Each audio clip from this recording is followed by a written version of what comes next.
वसुतं देवं कंसचाणूरमर्दनं देवकी परमानन्दं कृष्णं वन्दे जगद्गुरु गुरुर्ब्रह्मा गुरुर्विष्णु गुरुर्देवो महेश्वर गुरुर्साक्षात् परब्रह्म तस्मै श्री गुरुवे नमः। नारायणं नमस्कृत्यं नरं चैव नरोत्तमं देवीं सरस्वती व्यासं ततो जयमुदीरयेत् ततो जयमुदीरयेत्।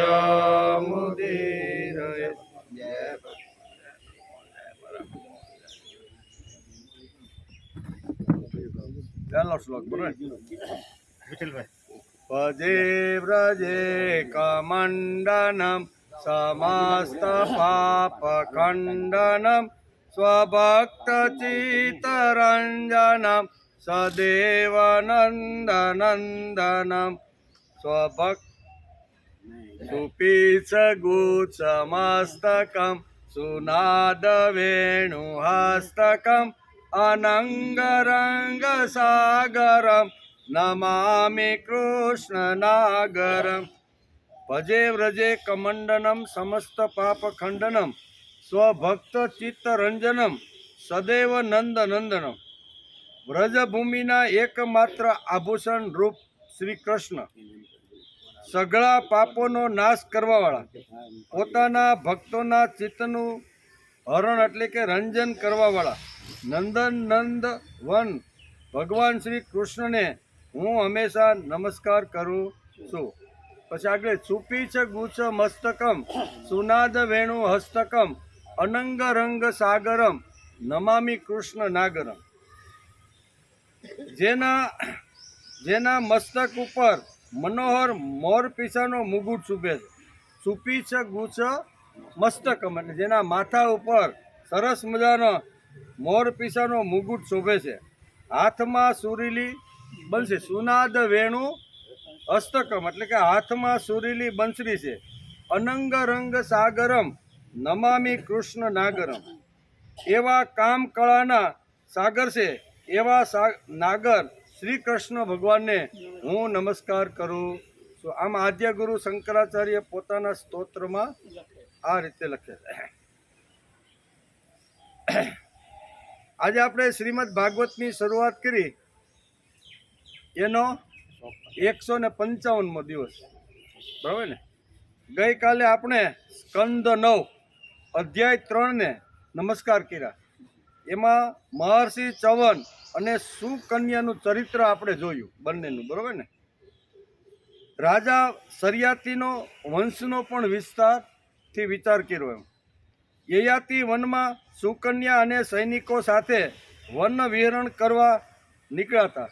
ચવન ઋષિના આશ્રમમાં આવ્યા બરાબર ને. પણ એ જે ઘટના ઘટી છે કારણ કે સુકન્યા શું કહેવાય સખીઓ સાથે વનની અંદર વિચરતી હતી. રાફડાની અંદર એણે 2 ચમકતી જ્યોતિ જોઈ. થોડું કુતૂહલતાથી એણે હળી નાખીને બંને આંખ શું કહેવાય જ્યોતિને આવી રીતે અંદર નાખી તો અંદરથી લોહી નીકળવા એ પણ આપણે જોયું. મહર્ષિ એટલે કે સુકન્યાએ મહર્ષિ ચવન સાથે રાજા સરિયાતીએ પોતાની કન્યાને પરણાવી દીધી કે તે આ કૃત્ય કર્યું છે. ભલે ઋષિ વૃદ્ધ થઈ ગયા છે પણ હવે હું તને એની સાથે પરણાવું છું. આમ કરી અને સુકન્યાને ચવન ઋષિ સાથે પરણાવી દીધી. અશ્વની કુમારોએ મહર્ષિ ચવનને વૃદ્ધમાંથી યુવાન બનાવી દીધા બરાબર ને. એ આપણે ગઈકાલે જોયું. સરિયાતી મહર્ષિ ચયનના આશ્રમમાં પોતાની કન્યાને રૂપવાન યુવાન સાથે જોઈ થોડો ક્રોધ ભરાયો. વંશને ડૂબાડનારી શોધવું એમ. કારણ કે બીજી વખત જ્યારે આ સરિયાતી નામના પોતાની દીકરીને આશ્રમમાં મળવા આવ્યા ત્યારે એક યુવાન સાથે બેઠી હતી. એટલે એને એમ થયું કે મેં તો ચવન ઋષિ સાથે આને પરણાવી છે તો આ યુવાન ક્યાંથી આવ્યો નવો, એટલે કોઈ બીજા યુવાનને પરણી ગઈ છે પોતાના પતિનો એણે ત્યાગ કરી દીધો છે, આવું શરિયાતી રાજાને પોતાની દીકરીના બાબતમાં લાગ્યું એમ. એટલે એકદમ ક્રોધે ભરાયા. એ પણ આપણે કાલ જોતા હતા. ગેરસમજણ પછી દૂર થઈ ગઈ એમ. કન્યાએ વાત કરી કે તમે મને જેની સાથે પરણાવી છે એ જ આ મહર્ષિ ચવન ઋષિ છે, બરાબર ને, બધી વાત કરી એમ. ગેરસમજણ દૂર થઈ ગઈ ત્યારે શરિયાતીએ પોતાની દીકરીને ગળે લગાડી લીધી અને હકીકત સાંભળ્યા પછી તે આનંદમાં આવી ગયા. મહર્ષિ ચવનને વીર શરિયાતી પાસે સોમયજ્ઞનું અનુષ્ઠાન કરાવ્યું અને અશ્વની કુમારોને સોમના ભાગીદારી બનાવી દીધા. આપણે ગઈકાલે જોતા હતા કે અશ્વની કુમારો વૈદ હતા એમ, ડૉક્ટર આપણી ભાષામાં કેવું હોય તો. એટલે એને આ બધા દેવતાઓએ સાથે મળીને એને હદ પાર કરીને કે આપણી ભાષામાં કેવું હોય તો કે તમે કોઈ પણ યજ્ઞ થાય એમાં સોમરસના તમે અધિકારી નથી. એટલે અશ્વની કુમારો આવી રીતના બધે ફરતા હતા, પણ યજ્ઞની અંદર અવિભાગ એને મળતો નહીં. મહર્ષિ અહીંયા ચવન ઋષિએ કીધું કે તમે મને યુવાન બનાવી દીધો છે, તો મારે પણ તમારા માટે કંઈક કામ કરવું જોઈએ. તેથી એણે કીધું કે સોમરસના ભાગીદાર તમે નથી, તો હું આ સરિયાસી યજ્ઞ કરી રહ્યો છે ત્યાં તમે આવો અને એને સોમરસ આવી રીતનો પાય છે. આ સોમરસ જ્યારે અધિકારી અશ્વની કુમારને બનાવ્યા ત્યારે અહીંયા દેવરાજ ઇન્દ્ર એકદમ ગુસ્સે થયો, બરાબર, અને શસ્ત્ર લઈ અને રાજાને મારવા માટે આવે છે. ચવન ઋષિ એને અટકાવ્યા. આ કથા આપણે ગઈકાલે જોઈ હતી. ત્યારબાદ ચંદ્રવંશનું વર્ણન વેદવ્યાસે ભાગવતમાં લખ્યું છે અને પરંપરાગત વંશના રાજાઓનું વર્ણન સુખદેવજીએ કર્યું અને મહારાજ પરીક્ષિતને આખી વંશની પરંપરા સમજાવી. શરિયાતી રવતે તેના પુત્ર કુકુગ્નિ તેમની કન્યા બ્રહ્માજી પાસે મૃત્યા માટે ગઈ. અંશાવતાર મહાબલ બલરામજીની ભલામણ તેમની સાથે પોતાની કન્યાને પરણાવી અને બદ્રિકાશ્રમની અંદર તપસ્યા કરવા માટે ચાલે ગઈ. આટલી આપણે ગઈ આજે આપણે બહુ સરસ મજાની બાપ દીકરાની, પિતા અને પુત્રની અદ્ભુત કથા વેદવ્યાસે લખી છે. કદાચ આપણે સાંભળી પણ હશે ભાગવતની અંદર, નહીં સાંભળી તો આજે આપણે પૂરેપૂરી એ બાપ દીકરાની જે કથા છે ને એ ભાગવતકાર વેદવ્યાસે લખી છે, એનો આજે આપણે વિચાર કરવાનો. ચોથો અધ્યાય નાભાગ અને અમરીશની કથા. બે કથાઓ આવે છે. નાભાગમાં પિતા પુત્રની કથા આવે છે અને પછી અમરીશનું ચરિત્ર પણ અહીં વેદવ્યાસે લખ્યું છે. એટલે આજે આપણે બે જોવાના. શ્રી સુખદેવજી ઉવાચ નાભાગો નભગાપ્યાત્યમ તતમ ભ્રાતરત કવિ યવિષ્ટમ વ્યજનમ દાનમ બ્રહ્મચારીણમાગતમ ભ્રાતરો માક્તક કિમ મહ્યમ ભજાત પિતરમ તવ ત્વામ મમાર્યાત્યાતમાભોક્ષા પુત્ર કદદકા કથા. શ્રી સુખદેવજી મહારાજે કહ્યું કે હે રાજા પરીક્ષિત, મનુ પુત્ર નભગનો પુત્ર નાભાગ, બરોબર ને, બાપ દીકરો છે બે, નભગનો પુત્ર નાભાગ જ્યારે તે લાંબા સમય સુધી બ્રહ્મચર્યનું પાલન કરીને પાછો તપોવનમાંથી ઘરે આવ્યો ત્યારે મોટા ભાઈએ પોતાના નાના પરંતુ વિદ્વાન ભાઈને તેના ભાગમાં માત્ર પિતાજીને જ આપ્યા એમ. આ વાર્તા બહુ સરસ વેદવ્યાસે લખી છે. અહીંયા પિતા પુત્રની આખી કેવી રીતની ઘટના ઘટી છે એ વેદવ્યાસે લખી છે. એટલે કે આવી રીતના પિતાને નાના દીકરાને ભાગમાં આપી દીધા. વાડી જે કાંઈ હતી, સંપત્તિ જે કાંઈ હતી એ બંને ભાઈઓએ વેચી લીધી. તપોવનમાંથી નાભાગ પાછો ભણીને આવે છે અને કહે છે કે મારે ગુરુ દક્ષિણા તરીકે મારે ગુરુને કંઈક દક્ષિણા આપવી છે. પિતાના ભાગની અથવા પિતાએ ઊભી કરેલી જે મિલકત છે એમાં મારો પણ ભાગ હોય કે ન હોય, આવો પ્રશ્ન નાભાગ પૂછે છે. ત્યારે કે તારા ભાગમાં તો અમે ભાગ બહુ વ્યવસ્થિત રીતે પાડી દીધા છે. તારા ભાગની અંદર આ વૃદ્ધ જે મા બાપ તારા પિતા છે ને એ તારા ભાગમાં, બાકી લીમડાવાળી ને વડલાવાળુંની જે કાંઈ છે ને એ અમે બે ભાઈ ગઈને જે કાંઈ સંપત્તિ હતી ને એ બે હરખી ભાગે વેચી કાંઈ ઉપડે એમ. આમ કરીને નાભાગને ઘરમાંથી કાઢી મૂકે. એ બહુ સરસ મજાની કથા છે, એ વેદવ્યાસે બહુ લખી. સંપત્તિ તો તેમણે પહેલાં જ આપસમાં વેચી લીધી હતી. તેણે પોતાના ભાઈઓને પૂછ્યું કે ભાઈઓ, તમે લોકોએ મને ભાગમાં શું આપ્યું છે? ત્યારે તેમણે જવાબ આપ્યો કે અમે તારા ભાગમાં પિતાશ્રીને આપી દીધા છે. તેણે તેના પિતાશ્રીને જઈને કહ્યું, પિતાશ્રી, મારા મોટા ભાઈઓએ મારા ભાગમાં તમને આપ્યા છે. સંપત્તિ કાંઈ આપી, જે કાંઈ ઘર વખરી સોનું જે કાંઈ દાગીના હતા, કારણ કે ખૂબ જ મોટા નભગ હતા ને, એ જબરજસ્ત મોટા ખેડૂત હતા અને મોટી સંપત્તિના એ માલિક હતા. એટલે સંપત્તિ એની પાસે પુષ્કળ હતી. પણ અહીંયા નાભાગ જ્યારે ભણીને આવીને ગયો ત્યારે કે તને આપણા પિતાને તને આપ્યા છે. મારા મોટા ભાઈઓએ મારા ભાગમાં તમને જ આપ્યા છે. પિતાએ કહ્યું, બેટા, તું કાંઈ વાંધો નહીં, જો તને મને આપી દીધો હોય તો આપણે બંને હવે જગતની અંદર ફરસ્યું હરસ્યું અને આવી રીતના કામ કરતાં કરતાં જે કાંઈ મળશે એમાંથી આપણો નિર્વાહ આંખશું. આમ કરી અને બાપ દીકરો આવી રીતના ફરતા રહેલા. એમ કે આ મોટા બુદ્ધિમાન અંગીરસ ગોત્રના બ્રાહ્મણો અત્યારે એક બહુ મોટો યજ્ઞ કરી રહ્યા. શું કે છે?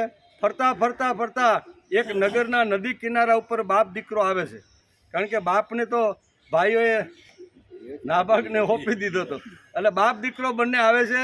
નભગ વિચાર કરે છે કે અત્યારે અંગીરસ નામના આ જે ઋષિ છે ને એ એક યજ્ઞ કરી રહ્યા છે. એમ કે યજ્ઞ કરી રહ્યા છે, પરંતુ મારા વિદ્વાન પુત્ર તેઓ 6થા દિવસે પોતાના કર્મમાં ભૂલ કરી બેસે છે. તેથી ઘણા સમયથી યજ્ઞ ચાલે છે પણ એની પૂર્ણાહુતિ થતી. શું કહેવાય છે કે આ બધા ઋત્વિજો પણ થાકી ગયા, બ્રાહ્મણો પણ થાકી ગયા, ચોપડાઓ ફોડ્યા કે અમારી ભૂલ આ મંત્ર બોલોમાં ક્યાં થાય છે, છતાં એનું પરિણામ મળતું નથી. રાજા પણ એકદમ આવી તો કહ્યું, કેટલા સમય સુધી આ યજ્ઞ ચલાવો છો તમારે? એટલે આ બધી વાતો ઊભી થઈ. ત્યારે કહે છે, કર્મમાં ભૂલ કરી બેસે છે, તું તે મહાત્માઓ પાસે જઈને તેમને વૈશ્વદેવ સંબંધી 2 સૂક્ત બતાવી દે, હું તને ભણાવી દઉં. નભગે એટલે કે નાભાગને એના પિતાને કીધું કે હું તને જે ભણાવું અથવા જે મંત્ર આપું એ મંત્ર તું અહીંયા જે અંગીરસ નામના જે ઋષિ યજ્ઞ અહીં રાજાને કરાવી રહ્યા છે ત્યાં જઈને તું એનો યજ્ઞ પૂરો કર. એમ કરી અને એને મંત્ર ભણાવે કે આ મંત્ર તારે બોલવાનો, આ લોકોની અહીંયા ભૂલ થાય છે એમ કીધું. તું એને બતાવી દે. જ્યારે તેઓ સ્વર્ગ જવા રવાના થશે ત્યારે યજ્ઞમાં બચેલું બધું ધન તને આપી દેશે. તેથી હવે તું તેમની પાસે ચાલ્યો જા. તેણે પોતાના પિતાની આજ્ઞાનુસાર એ પ્રમાણે જ કર્યું. અંગીરસ ગોત્રી બ્રાહ્મણોએ પણ યજ્ઞનું બચેલું ધન તેને આપીને તેઓ સ્વર્ગમાં ચાલ્યા. યજ્ઞ પૂરો થયો. નાભાગે યજ્ઞ પૂરો કરાવ્યો. પિતાએ જે કાંઈ મંત્ર આપ્યો હતો એ બોલ્યા એટલે યજ્ઞ પણ પૂરો. રાજા પણ ખુશ. અને યજ્ઞની અંદર આહુતિ આપનાર જે બ્રાહ્મણો હતા એના માટે અલગથી જે ધન રાખ્યું હતું એ ધન પણ નાભાગને આપી દીધું. એમ કે જ્યારે નાભાગ તે ધન લેવા લાગ્યો ત્યારે ઉત્તર દિશામાંથી એક કાળા રંગનો પુરુષ આવ્યો. કેવો? એ લઈને પિતા જ્યાં બેઠા હતા કે પિતાને હવે આ ધનની પોટલી હું આપી દઉં, યજ્ઞમાંથી મને જે પ્રાપ્ત થઈ છે. આવ્યો. તેણે કહ્યું કે આ યજ્ઞ ભૂમિમાં જે કંઈ બચ્યું છે તે ધન મારું છે, તું આ લઈને ક્યાં ઉપડ્યો? એક કાળો પુરુષ, લાંબો ઊંચો એવો, એકદમ આમ ભયાનક હોય એવો પુરુષ આવી અને નાભાગને કહે છે કે તારા હાથમાં શું છે? તો કે ધન મારું છે. તારું ધન નથી, આ ધન તો મારું છે, તું આ લઈને ક્યાં ઉપડ્યો છો? આવી ચર્ચા આ બહુ લાંબો એક કાળ પુરુષ હોય છે એની સાથે થાય છે. જ્યારે નાભાગ તે ધન લેવા લાગ્યો ત્યારે ઉત્તર દિશામાંથી કાળા રંગનો પુરુષ આવ્યો. તેણે કહ્યું કે આ યજ્ઞ ભૂમિમાં જે કંઈ બચ્યું છે તે ધન તો મારું જ છે. નાભાગે કહ્યું કે ઋષિઓએ આ ધન મને આપ્યું છે, હું કાંઈ કોઈની પાસેથી ચોરીને લાવ્યો નથી. એમ કે ઋષિઓએ મને ધન આપ્યું છે, તેથી આ ધન મારું છે. તું કે આ મારું ને હું કહું મારું એમ. ત્યારે તે પુરુષે કહ્યું કે આપણા વિવાદ એટલે કે વિવાદના વિષાદમાં તારા પિતાને પૂછી લાય. તારા પિતા વિદ્વાન છે અને એને જઈને પૂછ કે આ ધન યજ્ઞમાંથી બ્રાહ્મણોએ જે આપ્યું છે એ ધન હકીકતે કોનું છે. તારા પિતાને પૂછી લે, નહીંતર આ ધનનો અધિકારી તો હું જ છું. આમ એક લાંબો કાળો પુરુષ અત્યારે અહીંયા નાભાગને કહે છે. ત્યારે નાભાગે જઈને પિતાને પૂછ્યું. પિતાજીએ કહ્યું કે એકવાર દક્ષ પ્રજાપતિના યજ્ઞમાં ઋષિ લોકો એવો નિર્ણય કરી ચૂક્યા છે કે યજ્ઞ ભૂમિમાં જે કાંઈ બચેલું હોય તે બધો રુદ્રદેવનો ભાગ છે, એનો અધિકાર છે. બરોબર, આમાં આપણો કોઈ અધિકાર નથી. તું જઈને કહી દે કે આ ધન પાછું તમે લઈ લ્યો, આ ધન ઉપર અમારો અધિકાર. એમ પિતાએ અત્યારે નાભાગને આ પ્રમાણે સમજાવ્યું. એકવાર દક્ષ એટલે કે તે ધન તો મહાદેવજીને જ મળવું જોઈએ. નાભાગે જઈને તે કાળા રંગના પુરુષ રુદ્ર ભગવાનને પ્રણામ કર્યા અને કહ્યું કે પ્રભુ, યજ્ઞ ભૂમિની તમામ વસ્તુઓ આપની છે. મારા પિતાએ આમ જ કહ્યું છે, હે ભગવાન, મારાથી અપરાધ થઈ ગયો છે અને મેં આ ધન ઉપર અધિકાર મેળવી અને મેં તમને કીધું કે આ ધન મારું છે, પણ આ ધન મારું નથી. એમ કે મારા પિતાએ આમ જ કહ્યું છે, મારાથી અપરાધ થયો છે, હું મસ્તક નમાવી અને ક્ષમા માગું છું. ત્યારે ભગવાન રુદ્રે કહ્યું કે તારા પિતાએ ધર્મને અનુકૂળ નિર્ણય આપ્યો છે. તારા પિતાએ કેવો નિર્ણય આપ્યો છે? નકર ધારત તો એ કે ભાઈ યજ્ઞની પૂર્ણાહુતિ ઘણા વર્ષોથી ચાલતી હતી. ઋત્વિજો પણ ઠાક્યા હતા, રાજા પણ ઠાક્યો હતો, સાંભળવાવાળા પણ ઠાક્યા હતા. એટલે આ યજ્ઞ પૂરો થતો નહીં અને એમાંથી દાન તરીકે મળ્યું એ તો આપણું જ હોય, પણ આવું એના પિતાએ કીધું નહીં. પ્રથમ અધિકાર રુદ્ર એટલે ભગવાન શિવજીનો છે અને એમાંથી જો કાંઈ બચે તો પછી જેણે યજ્ઞ પૂરો કરાવ્યો છે એનું એ ધન થઈ જાય છે. ત્યારે ભગવાન રુદ્રે કહ્યું કે તારા પિતાએ ધર્મને અનુકૂળ નિર્ણય આપ્યો છે અને તે પણ આવીને મને તે સત્ય જ કીધું છે. એટલે પોટલી મારા હાથની અંદર તે આપીને સત્ય કીધું છે. તું વેદોનો અર્થ તો પહેલેથી જાણે છે. હવે હું તને સનાતન બ્રહ્મ તત્વનું જ્ઞાન આપું છું. અહીં યજ્ઞમાં બચેલો મારો જે અંશ છે તે આ ધન હું તને આપી દઉં છું. આમ જે કાળો પુરુષ હતો એમાંથી ભગવાન રુદ્ર એટલે શિવજી પ્રગટ થયા. એની પરીક્ષા કરવા માટે નાભાગની આવ્યા હતા. બરાબર ને? કે આ ધન લઈને જાય છે તો એ શું બોલે છે, કઈ ભાષા બોલે છે. એટલે ભગવાન અહીં પ્રસન્ન થયા કે બેટા, આ મારો ભાગ તરીકે જે યજ્ઞમાં જે કાંઈ ધન રાખ્યું તું તે અને દાન તરીકે તને જે મળી અને તારી પાસે જે ધન છે આ બંને ધન હું તને આપું છું. આવી સરસ મજાની એક કથા છે. આપણે હવે એનો વિસ્તારથી અભ્યાસ કરીએ. આપણને એમ થાય કે આ પરબારો અહીં નાભાગ આવ્યો અને ભાઈઓને કીધું કે ભાઈ મારા ભાગમાં તમે શું રાખ્યું છે, પણ આગળની કાંઈ કથા તો આપણે જાણતા નથી. ક્યાં ગયો, કેવી રીતનો મળ્યો, શું કર્યું, તો એનો પણ આજે આપણે થોડોક વિચાર કરી લઈએ. ભાગવતમાં એટલે કે ભાગવતમાં પિતા અને પુત્રની આ એક સુંદર કથા વેદવ્યાસે લખી છે. ભાગવતમાં તે કથા નાભાગની કથા છે. તે જમાનો એવો હતો કે જેની પાસે અન્ન, જેની પાસે વસ્ત્રની સગવડ છે તે છોકરાઓને મા બાપ ભણવા માટે તપોવનમાં મોકલતા. આપણી પાસે 100-200 વીઘા જમીન છે, સારી એવી જાયદાદ છે, તો આપણે હવે ભણવાની કે વિદ્યા પ્રાપ્ત કરવાની જરૂર આવું એ કાળમાં લાગતું હતું. આજે પણ ઘણીવાર ઘણા સમય પહેલાં આપણે પણ અહીંયા થતું. સૌરાષ્ટ્રમાં જેની પાસે હારી જમીન ને બધું હતું એ કે હવે આપણે સુરત જવાની શું જરૂર છે, આવું હતું કે નહીં? તો એવો એ કાળ હતો કે જેની પાસે વધારે સંપત્તિ હોય, વધારે જમીન હોય, ત્યારે એના મા બાપ વિચાર કરતા હતા કે આપણો તો ઘણી બધી જાયદાદ છે, ભણવા જવાની, બહાર જવાની જરૂર નથી. એમ કે એટલે કે જેની પાસે અન્ન વસ્ત્રની સગવડ છે તે ભણતો નહીં, એવું આ કથાની અંદર આપણે વાંચી શકીએ છીએ. નાભાગના ભાઈઓ શિક્ષણ લેવા તૈયાર નથી. તેમણે કહ્યું હતું કે અમારા પિતાની પાસે પુષ્કળ ધન છે તો અમારે ભણવાની શું જરૂર છે. આ બેના નાભાગ સિવાયના 2 ભાઈઓ હતા એને બાપા પણ કહેતા હતા કે હવે તમારે ખરેખર ભણવા માટે જવું જોઈએ, કારણ કે તમારી સંપત્તિ અમારી સંપત્તિ છે ને, આટલી મોટી સંપત્તિ છોડી અને અમારે ભણવા જવું નથી એમ કે નાબાગના ભાઈઓ શિક્ષણ લેવા તૈયાર નથી. તેમનું કહેવું હતું કે અમારા પિતાની પાસે પુષ્કળ ધન છે તો ભણવાની શી જરૂર છે. થોડા વર્ષો પહેલાં આપણા દેશમાં પણ આવો એક કાળ આવી ગયો હતો. આવી એક સમજણ હતી કે ધન છે, જમીન છે, જાયદાદ છે, એના છોકરા ભણતા નહીં. ભણે નહીં, ખેતી તમ તારે કરો મારા બાપુજી, સુરત જવાની કાંઈ જરૂર. આવું હતું એ કાળમાં. એટલે કે સમાજમાં આવો કંઈ ને કંઈ કચરો ઘૂસી જાય છે કે જેની પાસે સંપત્તિ હોય એને ભણવાનું નહીં. આવો કચરો જ કહેવાય. નકર ભણવું તો બધાય જ હોય. જેની પાસે ધન છે, સંપત્તિ છે, સારી જાયદાદ છે, એવા લોકોએ પણ અભ્યાસ અથવા ભણવું તો જોઈએ છે. સમાજમાં આવો કંઈ ને કંઈ કચરો ઘૂસી ગયો છે. તેથી નાબાગના મોટા ભાઈઓ ભણવા ગયા જ નહીં. નાબાગના ભાઈઓ ભણવા માટે તૈયાર જ ન હતા. વિત્ત કમાવા માટે જ ભણવું, આ એક વિકૃતિ દેખાય છે.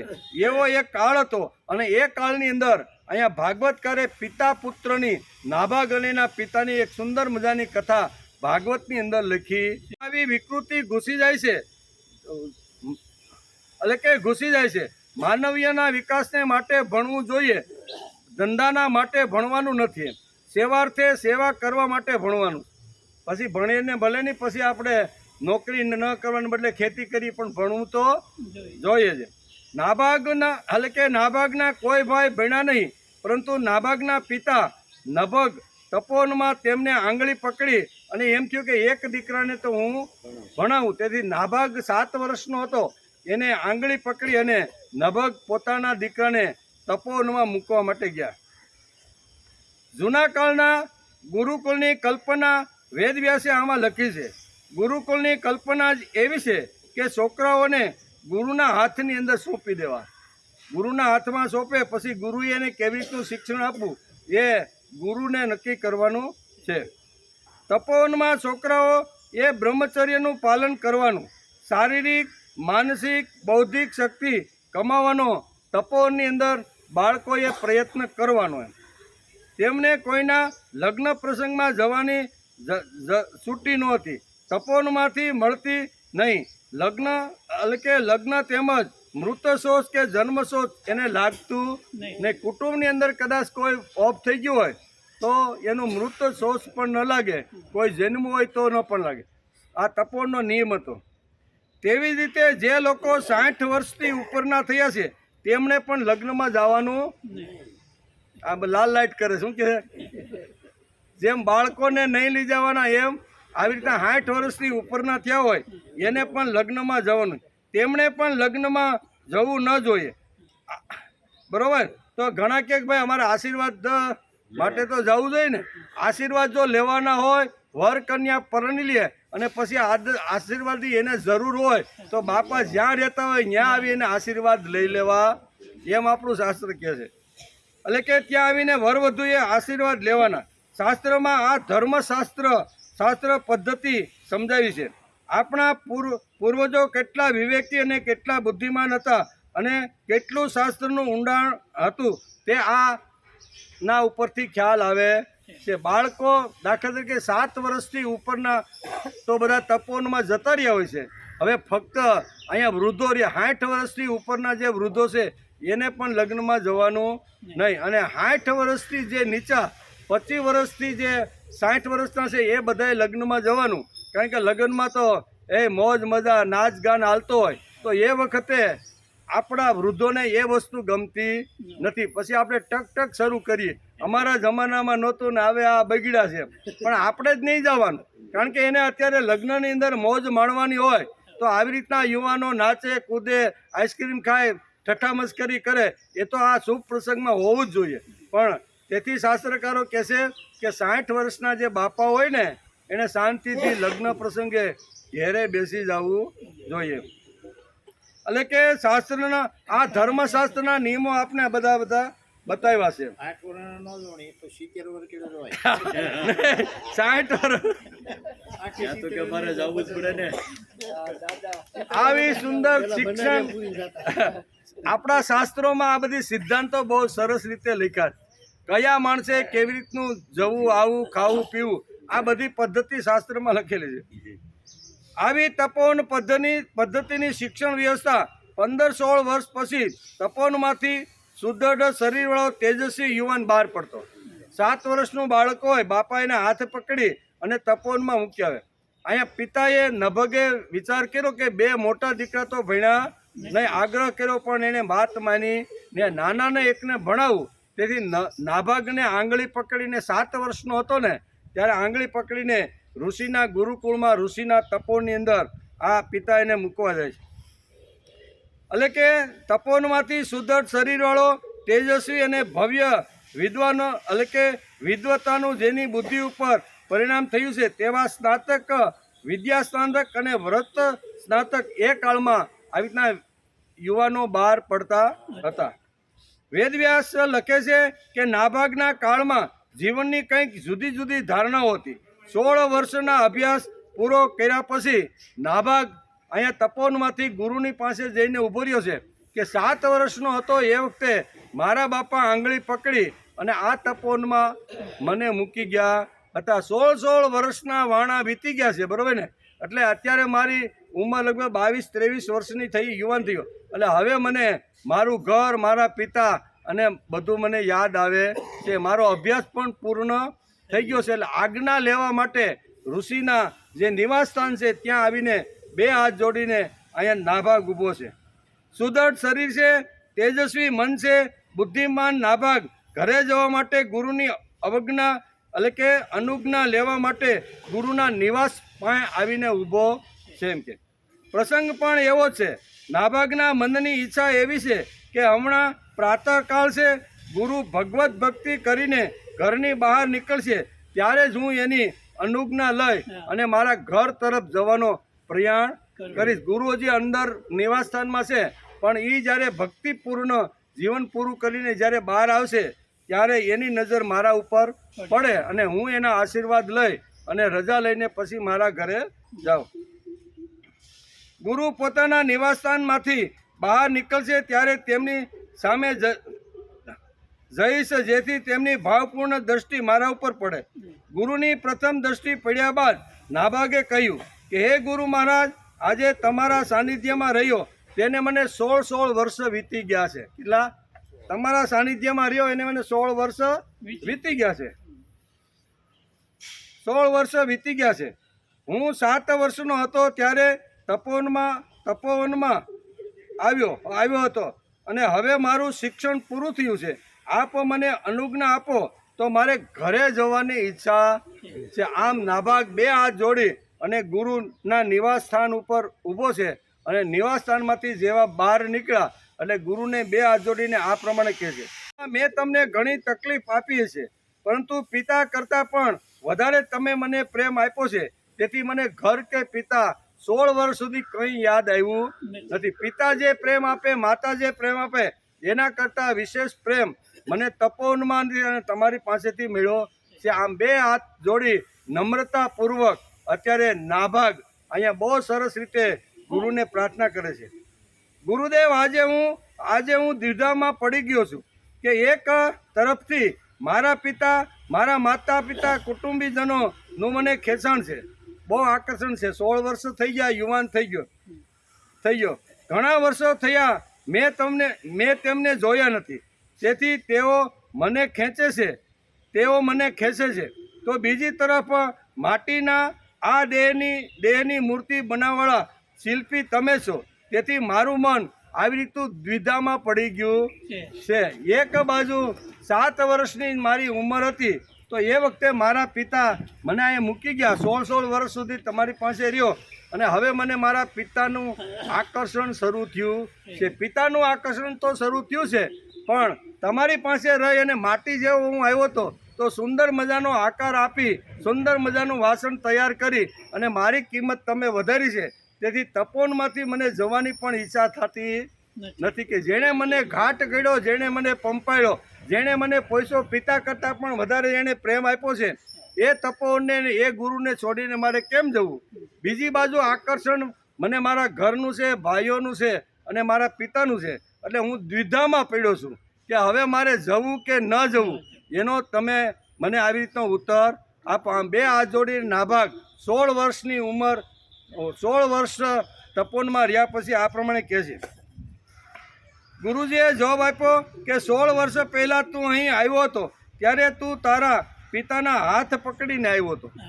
તારા પિતા 7 વર્ષની તારી ઉંમર હતી તો એ વખતે તારા પિતાનો હાથ પકડીને આવ્યો છું.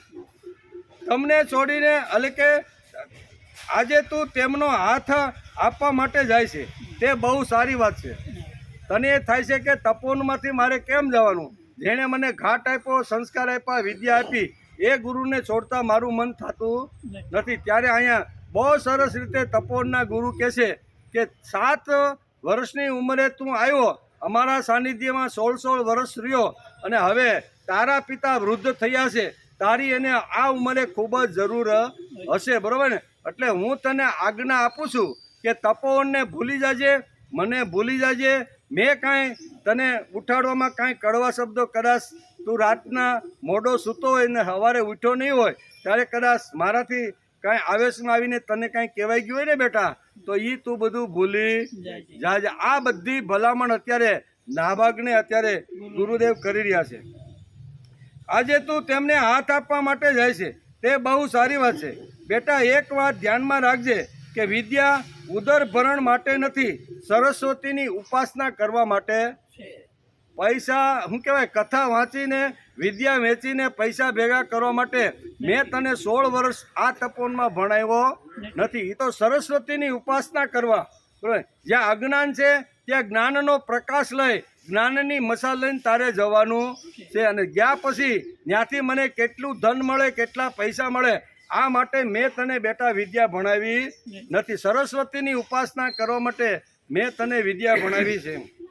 વિદ્યા સંસ્કારને માટે હોય છે, જીવન ઉન્નત બનાવવાને માટે હોય છે.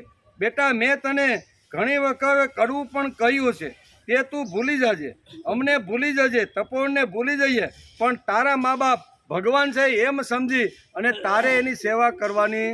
આટલું સરસ જતી વખતે યુવાનોને અહીંયા ગુરુદેવ ભલામણ કરતા રહેલા છે. આજે થોડુંક વિપરીત ગુરુકુળોમાં પરિણામ જુદું આવે. સારો છોકરો હોય, તેજસ્વી છોકરો હોય એટલે ઓને એમ થાય કે આને ભગવો પહેરાવી દો. શું કે આજે આવું ઘણું છે, ભાઈ અમે જાય તારે જવાની જરૂર નથી. આજે આ વાંચ્યા પછી માણસને, ભાગવત વાંચ્યા પછી માણસને થવું જોઈએ કે જેની પાસે વિદ્યા છે, જેની પાસે જ્ઞાન છે, તપોવનમાંથી સારું બધું આવી રીતનું વિદ્યાનું ધન મેળવ્યું છે, એને સમાજના અંતિમ માણસ સુધી છૂટો મૂકવાનો અહીંયા તપોવનના ગુરુઓએ પ્રયત્ન કરવો જોઈએ. તેથી કહે છે તું મને ભૂલી જઈએ, તપોવનને ભૂલી જઈએ. રાત્રિના સમયે કે સવારે કાંઈ જે કડવું મારાથી તને જે કહેવાઈ ગયું હોય એ પણ તારે ભૂલી જવાનું છે. તારે તારા મા બાપ એ તારા ભગવાન છે, બીજો ભગવાન આ જગતમાં નથી. એમ નાભાગને અત્યારે અહીંયા ગુરુદેવ સરસ મજાની શિખામણ આપે છે. નાભાગ કહે કે ગુરુદેવ, તમે તો મને પિતા કરતાં પણ વધારે પ્રેમ આપ્યો છે, તો તમારા માટે હું શું કરું? તમે તો મને 16 વર્ષ સુધી પિતા કરતાં વધારે પ્રેમ આપ્યો. તમે મને કેવળ એટલે કે વિદ્વતા શીખી નથી, જીવનના પાઠો પણ ભણાવ્યા છે. ખાલી જ્ઞાન ભણાવ્યું છે એટલું નહીં, પણ જીવનના પાઠો પણ શીખવા છે. હે ગુરુજી, મને બરોબર યાદ છે કે એકવાર તમે મને પાઠ ભણાવી રહ્યા હતા. આ એક પ્રસંગ અત્યારે અહીંયા નાભાગ અત્યારે ગુરુજીને કહે છે કે ગુરુજી, તમે મને ખાલી વિદ્યા ભણાવી નથી, જીવનના પાઠો પણ ભણાવ્યા છે. એક દિવસ શાંતિથી વૃક્ષની નીચે તમે મને સુંદર ઉપનિષદના પાઠ ભણાવી રહ્યા હતા, બરોબર? અડધો કલાક થયો, પાઠ ચાલુ હતો અને એવા સમયની અંદર રાજા આહું કે તપોવનની અંદર આવે કે રાજા આવ્યા, તમારી પાસેથી નીકળી ગયા, તમે એને રિસીવ કરવા માટે, આદર કરવા માટે તમે ઊભા થયા નહીં. મને એ પ્રસંગ મને બરોબર યાદ છે કે તમે શા માટે ઊભા ન થયા. પછી બીજો એક પ્રસંગ કહે છે કે એકવાર શાંતિથી તમે હિંચકા ઉપર બેઠા હતા, કંઈ કામ નહોતું, પ્રભુ ચિંતનમાં ડૂબેલા હતા અને એ વખતે સામાન્ય પ્રજાજન એ તપોવનમાં આવ્યો, તો તમે હિંચકા ઉપરથી ઊભા થઈ એને એટલો આદર આપ્યો, એટલો પ્રેમ આપ્યો અને તમારા નિવાસમાં તમે લઈ ગયા. આ 2 પ્રસંગ મને યાદ છે. આ 2 પ્રસંગમાંથી મેં બધું લઈ લીધું. શું લીધું? ગમે તેટલો વૈભવ સંપન્ન માણસ હાલે અને વિદ્યાની ઉપાસના, સરસ્વતીની નહીં, તેમાંથી જ મને ખબર પડી કે કર્તવ્ય પરાયણતા કોને કહેવાય. આ કર્તવ્ય પરાયણતાનો ગુણ તમારી પાસેથી મને ન ખબર પડતા મળી ગયો. કોને કહેવાય? રાજા આવે તો પણ ઉઠવું નહીં, પોતાનું કર્તવ્ય છોડવાનું નથી. એમ બીજો પ્રસંગ, એકવાર તમે શાંતિથી બેઠા હતા, તે સમયે ગામનો સામાન્ય વેપારી આવ્યો. તમે તેને સારી રીતે પ્રેમથી આદર સત્કાર આપ્યો, બરોબર. દરવાજા સુધી વળાવવા પણ ગયા. અમારા ધ્યાનમાં આવ્યું કે કોઈને પણ હલકો સમજવો નહીં. આ બે વાત મારા ધ્યાનમાં તમારા જીવન ઉપરથી મને આવી. આમ બે હાથ જોડી અને નાભાગ પોતાના ઘર તરફ જવા માટે જ્યારે પ્રયાણ કરે છે, ત્યારે અહીંયા ગુરુ અને નાભાગ વચ્ચે આવી રીતની ચર્ચા થઈ. તમે મને કેવળ વિદ્યા નથી આપી, જીવન આપ્યું છે. તેનાથી વધારે તમને હું શું કહું? આમ હાથ જોડી ગુરુ સામે ઊભો છે. અમને ભણાવતી વખતે તમારું આંતરડું તૂટ્યું હશે. તેવો આંતરડાનો પ્રેમ હું પણ સમાજના અંતિમ માણસ સુધી લઈ જવાનો પ્રયત્ન કરીશ. તમે જે આંતરડું તોડીને મને જે જ્ઞાન, જે કાંઈ શિખામણ, જે કાંઈ સમજણ, જે કાંઈ આપ્યું છે ને, એવો જ આંતરડાનો પ્રેમ, તમારો પ્રેમ, તમે ભણાવેલી વિદ્યા હું સમાજના અંતિમ માણસ સુધી હું લઈ જઈશ. તમને એટલે કે તમારી સામે મહાન કાર્ય છે, તેના માટે તમને વિત્તની પણ જરૂર છે. મારા પિતા પણ ખૂબ ધનવાન છે, એની પાસે ખૂબ જાગીર અને ખૂબ મોટી મિલકત છે. હું ઘરે જઈશ, અમે બે બીજા ભાઈઓ છે, ત્રણેય ભાઈઓ સાથે બેસશું, ભાગ પાડશું અને એમાંથી મારા ભાગમાં જે કાંઈ મિલકત આવશે ને એ હું તમારા ચરણમાં ધરવા માટે ફરીથી આ તપોવનમાં આપીશ. તમારું ઋણ એટલું બધું છે કે 16 વર્ષ સુધી તમે પાડ્યો, પૈસો પંપાડ્યો, એક પણ પૈસાની ફી લીધા વગર તમે મને આવો ઘાટ કર્યો છે, તો મારી પણ કાંઈક ફરજ હોય છે. તેથી તમે મને આદેશ આપો, રજા આપો તો હું મારા ઘરે જાઉં અને ઘરે જઈ અને શાંતિથી ભાઈઓની સાથે બેસી, પિતાની સાથે બેસી અને આ મિલકતનો ભાગ પાડી લઈએ અને મિલકતમાંથી જે કાંઈ મારા ભાગમાં આવશે ને એ તમારા ચરણે ધરી અને ઋણમાંથી મુક્ત થવાનો હું પ્રયત્ન કરીશ. તમારી પાસે મહાન કાર્ય છે, તેના માટે તમને વિત્તની પણ જરૂર છે. મારા પિતા પણ ખૂબ ધનવાન છે, કેવા ખૂબ જાયગા બહુ મોટી એની પાસે છે. મારા પિતાના ધનમાંથી મારા ભાઈએ ભાગ જ જે આવશે તે હું ગુરુ દક્ષિણા તરીકે તમારા ચરણની અંદર ધરી દઈશ. હું આ જ આશ્રમમાં નાનાનો મોટો થયો છું. આ આશ્રમ 7 વર્ષના હું જ્યારે હતો ત્યારે મારા પિતા આંગળી પકડીને મને લાવ્યા. નાનાનો મોટો થયો છું. આશ્રમે મને ઘણું આપ્યું છે, તે વાત બરોબર છે. આ વાત હું કોઈ દિવસ ભૂલી શકું એમ નથી. મારા ભાગનું વિત્ત લઈને પાછો આવીશ. આવું કહીને ગુરુને નમસ્કાર કરીને નાભાગ ત્યાંથી ગુરુના આશીર્વાદ લઈને પોતાના વતન ઘર તરફ આવવા માટે નીકળ્યા. જૂના કાળની બધી વાતો છે. જૂના કાળમાં ઘણા બધા તપોવનો જંગલોમાં હતા. એમ ખાલી આ ગુરુનું એક જ તપોવન હતું એવું નહીં. ઘર બહુ લાંબે હોય, લાંબે જતા 2-4 તપોવનો પણ રસ્તામાં આવે, એકાદી 2 રાત્રિ પણ રોકાવું પડે, બરોબર ને. એટલે નાભાગ ગુરુદેવને નમસ્કાર કરી એની પાસેથી છેલ્લા શબ્દોની જે કાંઈ શિખામણ ભલામણ હતી એ બધું લઈ નમસ્કાર કર્યો, પગે લાગ્યો અને આશીર્વાદ લઈ અને પોતાના ઘર તરફ નાભાગ આવવા લાગ્યો. એટલે કે મારા આવી રસ્તામાં એવા જ વિદ્યાના આશ્રમો ઘણા ચાલતા હતા. એક આશ્રમમાં રાત પડી ગઈ, પોતાના ઘરે પહોંચ્યો નહીં. વચ્ચે એક આશ્રમ આવ્યો, તપોવન આવ્યું, એની અંદર એ રાત્રિ રોકાણ કરે છે. રસ્તામાં એવા જ વિદ્યાના આશ્રમો ઘણા ચાલતા હતા. એક આશ્રમમાં એણે રાતવાસો કરવા માટે અહીંયા ત્યાંના ગુરુની શું કહેવાય આજ્ઞા લઈ અને ત્યાં રાત્રિ રોકાણ કરે છે. આશ્રમમાં બધાને ખબર પડી કે નાભાગ રાતવાસો કરવા માટે આપણા આશ્રમમાં રહ્યો છે. નાભાગની કીર્તિ ચારે બાજુ ફેલાઈ ગઈ હતી. હોશિયાર વિદ્યાર્થી હતો, બરોબર, એકદમ. એટલે ચારે ગમે ત્યાં આશ્રમમાં જાય તો નાભાગનું નામ બધા વિદ્યાર્થીના મોઢે હતું કે આવો તેજસ્વી, આવો દિવ્ય અને આવો કર્તૃત્વવાન વિદ્યાર્થી અત્યાર સુધી અમે જોયો નથી. એટલે બધા વિદ્યાર્થીઓ ત્યાં ભણતા હતા, એ બધાના કાન ઉપર એક વાત ગઈ કે નાભાગ આજ પોતાના વતન તરફ જઈ રહ્યો છે, અભ્યાસ પૂરો થઈ ગયો છે, સ્નાતક વિદ્યાસ્થાન એટલે કે વિદ્યા સ્નાતક અને વ્રત સ્નાતક આ બંને દીક્ષા ગુરુ પાસેથી લઈ અને પોતાના ઘર તરફ જઈ રહ્યો છે. પણ રાત્રિ થઈ છે, ઘર દૂર છે, તેથી આપણા તપોવનમાં રોકાણો છે, તેથી આપણે એનો પૂરેપૂરો લાભ લઈ લેવો. આવા વિદ્યાર્થીઓ બધા અંદરો અંદર વાતો કરવા લાગે કે આવો એક વિદ્યાર્થી આપણી ઉંમરનો, બરોબર, ઘણા બધા એ છેલ્લા વર્ષોમાં ત્યાં ભણતા હશે બધા, એ કે આપણી જ ઉંમરનો છે, તો જેટલો લાભ લેવાય એટલો એની પાસેથી લઈ લઈએ. આશ્રમમાં બધાને ખબર પડી કે નાભાગ રાતવાસો કરવાની જબરજસ્ત એની અંદર બધી જ પ્રકારે પૂર્ણ આવો નાભાગ હતો. નાભાગની આટલી મોટી ખ્યાતિ થઈ હતી, તેમણે તે દિવસે રાત્રે નાભાગનું એક વ્યાખ્યાન બધા છોકરાએ ગોઠવી દીધું.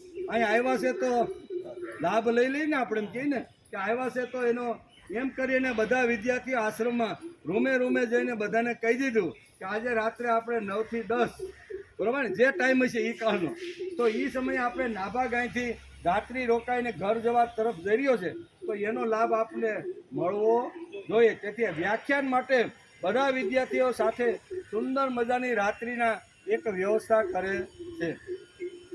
નાભાગની આટલી મોટી ખ્યાતિ થઈ, તેમણે તે દિવસે રાત્રે નાભાગનું એક વ્યાખ્યાન ગોઠવ્યું અને સુંદર મજાનું 1 કલાક સુધી એણે બધી જે તપોનમાંથી જે કાંઈ ગુરુએ અભ્યાસ કરાવ્યો હતો, જ્ઞાન અને વિદ્યાની જે વાતો કરી હતી, જીવન વ્યવહારની જે વાતો કરી હતી, એ નાભાગે ખૂબ સુંદર રીતે આ વિદ્યાર્થીઓની સામે 1 કલાક સુધી સમજાવવાનો પ્રયત્ન કર્યો. એક વૃક્ષની નીચે સ્નાતક થવાવાળા વિદ્યાર્થીઓની સાથે બેસી નાભાગ વ્યાખ્યાન આપતા હતા. તેમની પવિત્ર વાણી સાંભળી અને આ બધા જ વિદ્યાર્થીઓ દિગ્મૂઢ થઈ ગયા. એક એક વિચાર નાભાગના દિલમાં અને મગજમાંથી નીકળતો જાય છે અને આવ્યો સાથે નાભાગ તલ્લીન થઈને ગુરુની વાણી અને ગુરુના વિચારો જે કાંઈ હતા એ સામે બેઠેલા વિદ્યાર્થીઓને પીરસી રહ્યો હતો. એમ કે નાભાગની તેજસ્વી અને ભાવપૂર્ણ અમૃતરૂપ વાગધારા તેમના વિચારોમાં સાંભળવાવાળા તલ્લીન થઈ ગયા હતા. એને બીજું ક્યાંય મન આ વાણી ક્યાંથી કેવી રીતની આવે છે એમાં બધા વિદ્યાર્થીઓ તલ્લીન હતા. નાભાગની વાણી સાંભળીને એક વયોવૃદ્ધ પુરુષ જે દૂર એક વૃક્ષની નીચે બેઠો, નાભાગની વાણી સાંભળીને વૃદ્ધનું હૃદય ભરાય, આંખની અંદરથી શ્રાવણ અને ભાદરવો વરસવા લાગ્યા. કેટલું સરસ આ પ્રવચન, કેટલા સરસ વિચારો આ વિદ્યાર્થીઓને આપી રહ્યો છે. વયોવૃદ્ધ હતા, આંખે ઓછું દેખાતું હતું, લાકડીનો ટેકો તો, મોટી ઉંમર થઈ ગઈ હતી, પણ એણે જ્યારે કાન પાસે જ્યારે અહીંયા નાભાગનું જ્યારે વ્યાખ્યાન સાંભળ્યું, જ્યારે એ પાણી આ વૃદ્ધ થઈ ગયો કે કેટલું જબરજસ્ત એની વિચારની જે ક્રાંતિ છે ને, આ વૈચારિક ક્રાંતિ કહેવાય. થાકેલો હોય, કંટાળેલો હોય, નાસીપાસ થયેલો હોય, પણ નાભાગના પ્રવચનો અથવા વ્યાખ્યાન સાંભળે ને તો માણસને ઊભા થઈને દોડવાનું મન થઈ જાય. એવા તેજસ્વી અને દિવ્ય વિચારો નાભાગ અત્યારે એ વિદ્યાર્થીઓની સામે પીરસી રહ્યો હતો. સામે એક વૃક્ષની નીચે આ વૃદ્ધ સાંભળે છે, આંખમાંથી દળ આંસુ જાય છે. અહીં કહે છે કે અને વૃદ્ધની આંખમાંથી દળ આંસુ આનંદાશ્રુ વહેવા લાગે. કેવા આનંદ વહેવા લાગે. તે વૃદ્ધ પુરુષ બીજો કોઈ નહીં પણ નાભાગનો પિતા હતો. કોણ હતો? બીજો વૃદ્ધ કોઈ હતો નહીં, પણ કોણ હતું? નાભાગનો પિતો. નાભાગને અહીંયા પિતાએ એટલે કે વૃદ્ધ અહીંયા જોયું કે આ મારો દીકરો નાભાગ જ છે, ભલે 16 વર્ષથી મારાથી અલગ થઈ ગયો છે, પણ આજે મારી દ્રષ્ટિ એના ઉપર જાય છે, એટલે મને લાગે છે કે આ મારો જ દીકરો છે. એટલે દીકરાને આવું વ્યાખ્યાન, આવું પ્રવચન સાંભળી અને કયા બાપને હર્ષના આંસુ ન આવે ભાઈ? એટલે એકદમ બાપ પણ આવી રીતના થઈ ગયા. નાભાગ પણ ઓળખી શક્યો. 16 વર્ષના વાણા વીતી ગયા, બરોબર. 16 વર્ષમાં શરીર ઉપર કેટલું પરિવર્તન આવી જાય છે અને ક્યારે જો મળવાનું ન થાય તો આપણે પણ પૂછવું પડે કે ભાઈ તમે કોણ? તો નથી ઓળખતા? 15 વર્ષ પહેલા આપણે ફલાણી જગ્યાએ એટલે હા આવું થાય કે ન થાય? અહીંયા પણ આ ઘટના બને છે. પિતા ઓળખી ગયા કે આ મારો દીકરો 7 વર્ષનો હતો, એ વખતે હું એને તપોનમાં મૂકવા માટે ગયો હતો. આજે પોતાનો અભ્યાસ પૂર્ણ કરી અને ઘર તરફ આવી રહ્યો છે. રસ્તાની અંદર રાત્રિ રોકાણ થઈ છે અને રાત્રિ રોકાણ દરમિયાન વિદ્યાર્થીઓને સામે આવું સુંદર મજાનું વ્યાખ્યાન કરે છે. એ સાંભળી અને હર્ષના આંસુ દળ આ બાપના આંખમાંથી પડવા લાગ્યા અને વૃદ્ધની આંખોમાંથી દળ આંસુ આનંદાશ્રુ વહેવા લાગ્યા. તે વૃદ્ધ પુરુષ બીજો કોઈ નાભાગના પિતા હતા. તેથી આંખોની સામે 16 વર્ષ પહેલાનો નાભાગ આવતો હતો, જેને તેમણે તપોવનમાં અભ્યાસ કરવા માટે મૂક્યો. નાનો બાળક હતો ત્યારે આંગળી પકડીને મૂકવા માટે ગયા. એ ચિત્ર અત્યારે અહીંયા નભગ એટલે નાભાગના પિતાની આંખની સામે આવવા લાગ્યું. વૃદ્ધ પિતાને થયું કે નાભાગ કદાચ મને ઓળખી નહીં શકે, પણ હું તો તેનો બાપ છું. હું તો તેને સારી રીતે ઓળખી ગયો છું. કદાચ એ મને ન ઓળખે, બરોબર ને? એટલે કે પણ હું તેનું ઓળખી લઈશ. કેટલો મોટો થયો છે મારો દીકરો. જેમ નાભાગ મોટો થયો છે તેમ તેમનું નામ પણ સમાજમાં ખૂબ જ મોટું થયું છે. કારણ કે બાપા ઘણા સમયથી આ તપોવનની અંદર રહેવા માટે આ વૃદ્ધ બાપા આવી ગયા હતા. એટલે જ્યારે જ્યારે આવી રીતના પ્રસંગો ઊભા થાય ત્યારે નાભાગની વાત ઘણા બધા વિદ્યાર્થીઓને મોઢે સાંભળતા હતા કે મારા દીકરાની કીર્તિ, મારા દીકરાનો યશ, મારા દીકરાએ જે કાંઈ અભ્યાસ કર્યો છે એની કીર્તિ અને યશ બધા આશ્રમોમાં પહોંચી ગયા. હું ઘણા સમયથી અહીં રહું છું. ઘણા વિદ્યાર્થીઓને મોઢે નાભાગના વખાણ અને એના ગુણગાનને સાંભળ્યા છે. કદાચ મારો દીકરો મને ન ઓળખી શકે, 16 વર્ષ થઈ ગયા, પણ હું તો તેને ઓળખી ગયો. આમ કે કેટલો મોટો થયો છે. જેમ નાભાગ મોટો થયો છે તેમ તેમનું નામ પણ મોટું થયું છે. આ આશ્રમમાં આવ્યા બાદ તેમણે નાભાગની કીર્તિ સાંભળી હતી. આજે પ્રત્યક્ષ મેં અનુભવી છે. અહીંયા જ્યારે પ્રથમ પગલું મેં ઘણા વર્ષો પહેલા અહીંયા મૂક્યું ત્યારે નાભાગની કીર્તિ મેં સાંભળી હતી ખાલી. આજે હું પ્રત્યક્ષ મારા દીકરાના વ્યાખ્યાનમાંથી હું અત્યારે જોઈ રહ્યો છું. વ્યાખ્યાન પૂરું થયા બાદ બધા વિદ્યાર્થીઓ પોતપોતાના આવાસની અંદર જતા રહ્યા. બધા વિદ્યાર્થીઓ પોતપોતાના આવાસમાં ચાલ્યા ગયા. ત્યારબાદ વયોવૃદ્ધ પિતા નાભાગ આપી દીધો. બાપ દીકરાની અદ્ભુત કથા, દિવ્ય કથા ભાગવતકાર વેદવ્યાસે આ ભાગવતના 9મા સ્કંદની અંદર સુંદર મજાની આ પિતા અને પુત્રની કથા કેવી રીતની હોય, એનો પ્રેમ કેવો હોય, એનો ભાવ કેવો હોય, એની સુંદર મજાની કથા અહીંયા વેદવ્યાસે બહુ સરસ રીતે 9મા સ્કંદની અંદર બહુ ચોથા અધ્યાયની અંદર આ કથા લખી છે. નાભાગે પણ તેમને ઓળખી લીધા. નાભાગે પિતાને પૂછ્યું કે પિતાજી તમે અહીંયા જ કેમ? અહીંયા આવવાનું કારણ શું? આ બધા તમે અહીંયા કેમ છો? નાભાગે પૂછ્યું પિતાજી તમે અહીંયા કેમ? શા માટે અહીં આવી ગયા? તમે આ આશ્રમમાં આવીને કેમ રહો છો? આ બધા જવાબ મને તમે શા માટે આવ્યા છો? શા માટે અહીંયા રહ્યો છો? તમારે આટલી મોટી જાયદાદ, આટલી મોટી મિલકત, આટલો મોટો વૈભવ છોડી અને તમે આ તપોવનમાં શા માટે તમે આવી ગયા? અનેક પ્રશ્ન ઉપર પ્રશ્ન નાભાગ અત્યારે પિતાને પૂછવા લાગ્યો. નાભાગે પિતાએ કહ્યું કે જીવન શાંતિથી જીવવું હોય તો આશ્રમમાં જીવી શકાય. જવાબ આવ્યો કે જીવન જો શાંતિથી જીવવાનું હોય તો આશ્રમમાં જીવી શકાય. મારી જિંદગીના જે અનુભવો છે તે હું અહીં આશ્રમની તેમજ આશ્રમવાસીઓના લોકોની વચ્ચે કાયમ માટે શેર કરતો રહેલો. મારા અનુભવનો જે નિચોડ છે, અનુભવની જે ભાથું છે ને, એ આ બાળકોની સામે જ્યારે જ્યારે અવસર ને જ્યારે સમય મળે અને જ્યારે બાળકો મારી પાસે આવીને વિચારે છે ત્યારે હું પણ મારા અનુભવની અહીંયા 70 75 વર્ષના જે કાંઈ અનુભવો થયા છે તે અનુભવની વાતો હું એને કરું છું. અહીં હું શાંતિથી ભગવત સ્મરણ પણ કરી શકું છું. હવે મારું અંતિમ જીવન અહીં આશ્રમમાં સારી રીતે વ્યતીત થાય છે. નાભાગે પૂછ્યું પિતાજી ઘરમાં બધું ઠીકઠાક ચાલે છે ને? હું પૂછ્યું. બીજો પ્રશ્ન પૂછ્યો કે તમે અહીંયા ભલે આવી ગયા એનો કાંઈ વાંધો નથી, છોકરાઓની સાથે તમને તમારા અનુભવની વાતો કરો એ પણ વાંધો નથી, એ કરવું જ જોઈએ. પણ ઘરની અંદર તો મારા 2 ભાઈઓ છે, મારી 2 ભાભીઓ છે, આટલી મોટી જાયદાદ, આટલી મોટી મિલકત, આટલી મોટી જમીન, આ બધું તો ઠીકઠાક ને એમ કેમ તો છે ને? આમ નાભાગે પૂછ્યું. અહીં નાભાગે પૂછ્યું પિતાજી ઘરમાં બધું કેમ ચાલે છે? ઘરમાં રહ્યું નથી રહ્યું, તેથી તો હું અહીંયા આવી ગયો છું. બહુ ચોખવટ કરી. નાભાગે પૂછ્યું કે ભાઈઓ કેમ છે, બધું કેમ છે? એ કે ઘરમાં રહેવા જેવું તો નથી, તેથી તો હું આશ્રમમાં ઘણા સમયથી આવી ગયો છું. બધી સંપત્તિ તારા ભાઈઓને સોંપીને હું અહીં તપોવનમાં આવ્યો છું, આશ્રમમાં આવ્યો છું. જેણે તેજસ્વીતાથી જિંદગી વિતાવી છે એને નિશ્ચિત થઈ રહેવું કેમ ગમે ભાઈ? યુવાનીમાં ફર્સ્ટ ક્લાસ કમાણા હોય, ફર્સ્ટ ક્લાસ જીવન જીવા હોય અને વૃદ્ધાવસ્થામાં આવી રીતના કોઈ મેળા ટોળા મારે એની તેજસ્વીતા આમ હીન કરી નાખે તો એ વૃદ્ધને કેવું થાય?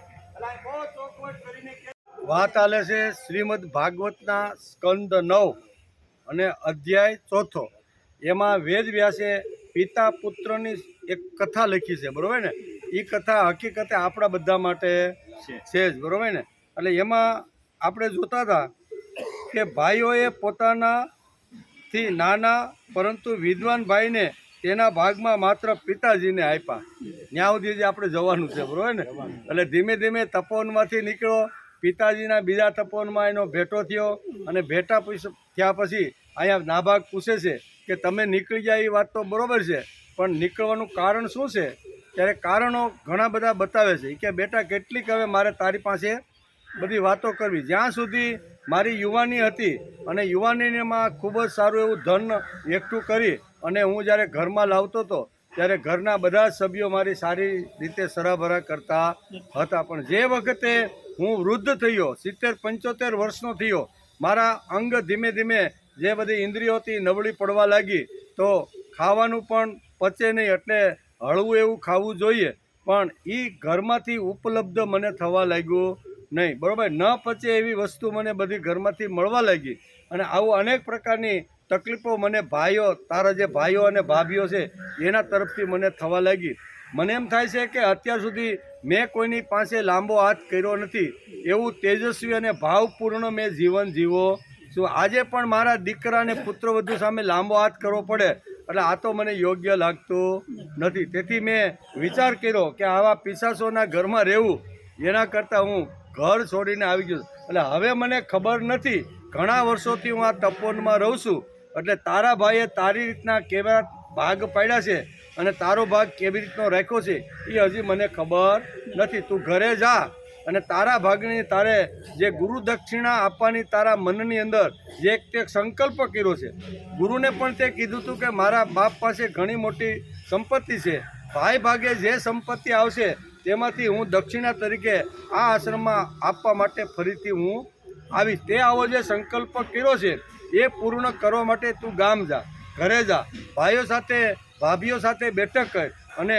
એમાં તારા ભાગમાં જે કાંઈ સંપત્તિ આવે અને તારે ન જોતી હોય તો આશ્રમને તું આવી રીતની આપી દે. આમ કરી અને આ નાભાગ અત્યારે બાપને નમસ્કાર કરી અને પોતાના ઘર તરફ આવે છે. ખરી જ વાત છે, જેમની પાસે કૃતજ્ઞતા અને ભાવ દિલમાં છે તેઓ જગતમાં ધારે તે કરી શકે છે. આ બે વસ્તુ અંદર હોય તો માણસ ધારે તે કરી શકે. કદાચ ભાઈઓ વિતર ન આપે તો ભગવાન એનું ધ્યાન રાખે. ભાઈઓ કદાચ આપણે આવી રીતના શું કહેવાય ખોટા આવી રીતના દસ્તાવેજ કરીને બધું એના નામે કરી લે તો ભગવાન એને આપે જ છે. તેમની પછવાડે ભગવાન ઊભા છે, જેમણે કૃતજ્ઞતા અને ભાવનું ધન ગુમાવ્યું છે તેઓ માનવ નથી, તેઓ પિશાચ છે. આમ એના બાપ અહીંયા નાભાગને કહેવા લાગ્યા. અત્યારે જે આપણા ઘરની અંદર હું જ્યારે યુવાન હતો, કમાતો હતો અને સારું આવી રીતની સંપત્તિને વિત્ત ભેગું કર્યું હતું, એ જમાનો જુદો છે. તું 16 વર્ષ સુધી તપોવનમાં રહ્યો અને પછી મારી જે કઠણાઈ બેઠી છે એ પ્રસંગ પણ બધા જુદા છે. ઘણી બધી વાતો બાપ દીકરાએ કરી છે અને પછી અહીંયા શ્રીમદ ભાગવતમાં કથા તો મોટી છે. નીતિશાસ્ત્ર સમજાવવા માટે ભાગવતકાર વેદવ્યાસે આ ભાગવતની અંદર પિતા અને પુત્રની સુંદર મજાની કથા લખી છે. એમ કે જીવન એટલે શું, કુટુંબ કોને કહેવાય, સમાજ એટલે શું, જીવન કોને કહેવાય, આ વાતનો વિચાર ભાગવતકારે અહીંયા સ્કંદ 9 અને 4 અધ્યાયની અંદર કરેલો છે. તે પ્રદેશમાં એટલે કે અહીંયા બહુ સરસ રીતનો આ રીતનો પ્રયત્ન કરેલો છે. એમ આ બધું ઊંધું કેમ હાલે? હા, પત્તું ફેર થઈ જાય ને એક તો આખું બધું. બાપ અહીં કહે છે કે નિસ્તેજતાનો એક શબ્દ સાંભળવો પડે ત્યારે તેને થાય કે હવે આ ઘરમાં શા માટે રહેવું અને કોના માટે રહેવું. તે ઘરમાંથી નીકળી જાય છે. હું પણ આપણા ઘરમાંથી નીકળી અને ઘણા સમયથી આ તપોવનમાં આવ્યો છું. નાભાગે કહ્યું, ઠીક છે પિતાજી, હું ઘરે જાઉં છું અને જોઈ આવું છું કે મારો પણ ભાગ મોટા ભાઈઓએ અલગથી રાખ્યો હશે એમ કે. પિતાએ કહ્યું, તેમણે કેવી રીતે વહેંચણી કરી છે તે તો મને ખબર નથી એમ કે. તે મને ખબર નથી, હું તો બંને ભાઈઓ મારી સાથે કાયમ અને વારંવાર ઝઘડતા હતા, તેથી હું ઘર છોડીને અહીંયા આવી ગયો છું. પાછળ શું બન્યું છે મને ખબર નથી. તું અત્યારે ઘરે જા, ભાઈઓ સાથે બેઠક કર અને તારા ભાગમાં જે કાંઈ જે સંપત્તિ છે પિતૃની એ તું લે. ત્યાર પછી નાભાગ પોતાના ઘરે જાય છે અને 16 વર્ષ પછી ભાઈઓને મળે છે. પ્રેમથી બંને ભાઈઓને મળે છે. બંને ભાઈઓએ નાભાગને કહ્યું કે તારી કીર્તિ અમે ખૂબ જ સાંભળી. ભાઈઓ પણ કહેવાય, તારી કીર્તિ અમે ખૂબ સાંભળી છે. અરે બધા વિદ્યાલયોમાં તારું નામ ગવાય છે. આપણા કુળની પણ શાન વધી છે. સારું એટલે કે તારું બહુ વર્ણન અમે સાંભળ્યું છે. આવી રીતે બંને ભાઈઓ એ ઘણા ગળા ઉપરની વાતો કહેવા, અંદરની કેવી તારું વર્ણન સાંભળ્યું છે. તપોરમાં જ્યાં જે લોકો ભણીને ગામમાં આવે છે એ પણ નાભાગની વાતો કરતા એટલે તારું ખૂબ વર્ણન, તારો યશ, તારી કીર્તિ અમે ખૂબ આ બંને ભાઈઓ સાથે બેસી અને ગળા ઉપરની વાતો નાભાગ પાસે કરી રહ્યા છે. બધાના વિદ્યાલયોમાં તારું નામ ગવાય છે. આપણા કુળની શાન પણ વધી છે. એટલે કે તારું બહુ વર્ણન અમે સાંભળ્યું છે. આવી રીતે બંને ભાઈઓએ ઘણું ગળા ઉપરનું કહ્યું, ખૂબ વર્ણન કર્યું. 2-3 દિવસ બાદ નાભાગે ભાઈઓની સાથે ફરીથી મિટિંગ. 2-3 દિવસ તો રહ્યા, બધું જોયું, આમ તેમ ખેતરે બધે ગયા, આટા ફેરા માર્યા, એટલે કે ખૂબ વર્ણન કર્યું. 2-3 દિવસ બાદ નાભાગે ભાઈઓને પૂછ્યું કે પિતાશ્રીની સંપત્તિ તો તમે કોઈ જગ્યાએ રાખ્યો નથી. બાપા ગયા પછી અમે જે કાંઈ ખેતરના 7-12ની નકલોમાં જે કાંઈ વાડીઓ હતી, જે કાંઈ ધન સંપત્તિ હતી, જે કાંઈ સાથી બધા, એ અમે બંને ભાઈઓએ સરખી રીતે ભાગ પાડી લીધો છે એમ. બીજાનું ધન શા માટે લેવું છે? તું તો મોટો વિદ્વાન માણસ છો, તારે અમારા ધન તરફ તારે લાલચ રાખવી જોઈએ નહીં. એવી વૃત્તિ વાળો તું છે, તને ધન જમીનની શું જરૂર છે?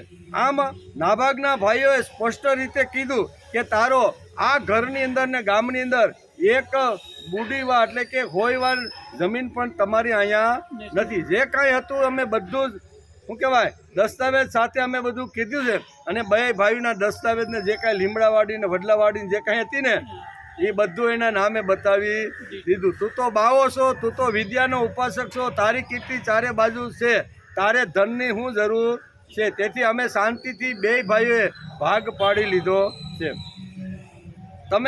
તમે બધી સંપત્તિ અંદરો અંદર બંને ભાઈઓએ વહેંચી લીધી છે. મારો ભાગ, તારો એક ભાગ રાખ્યો છે અને તે એટલે આપણા વૃદ્ધ પિતા.